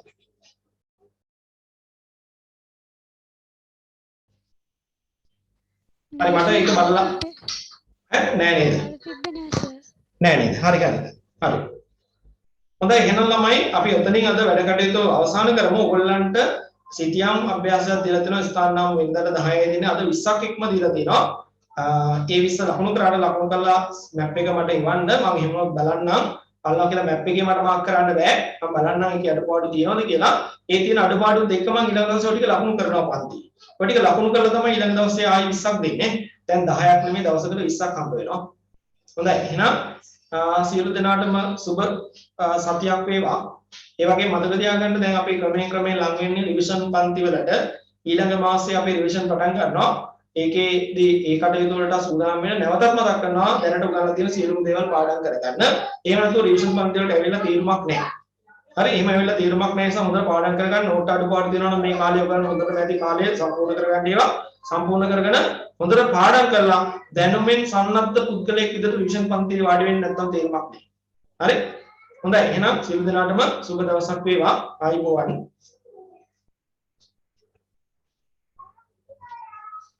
ආයිබෝවන් සර්.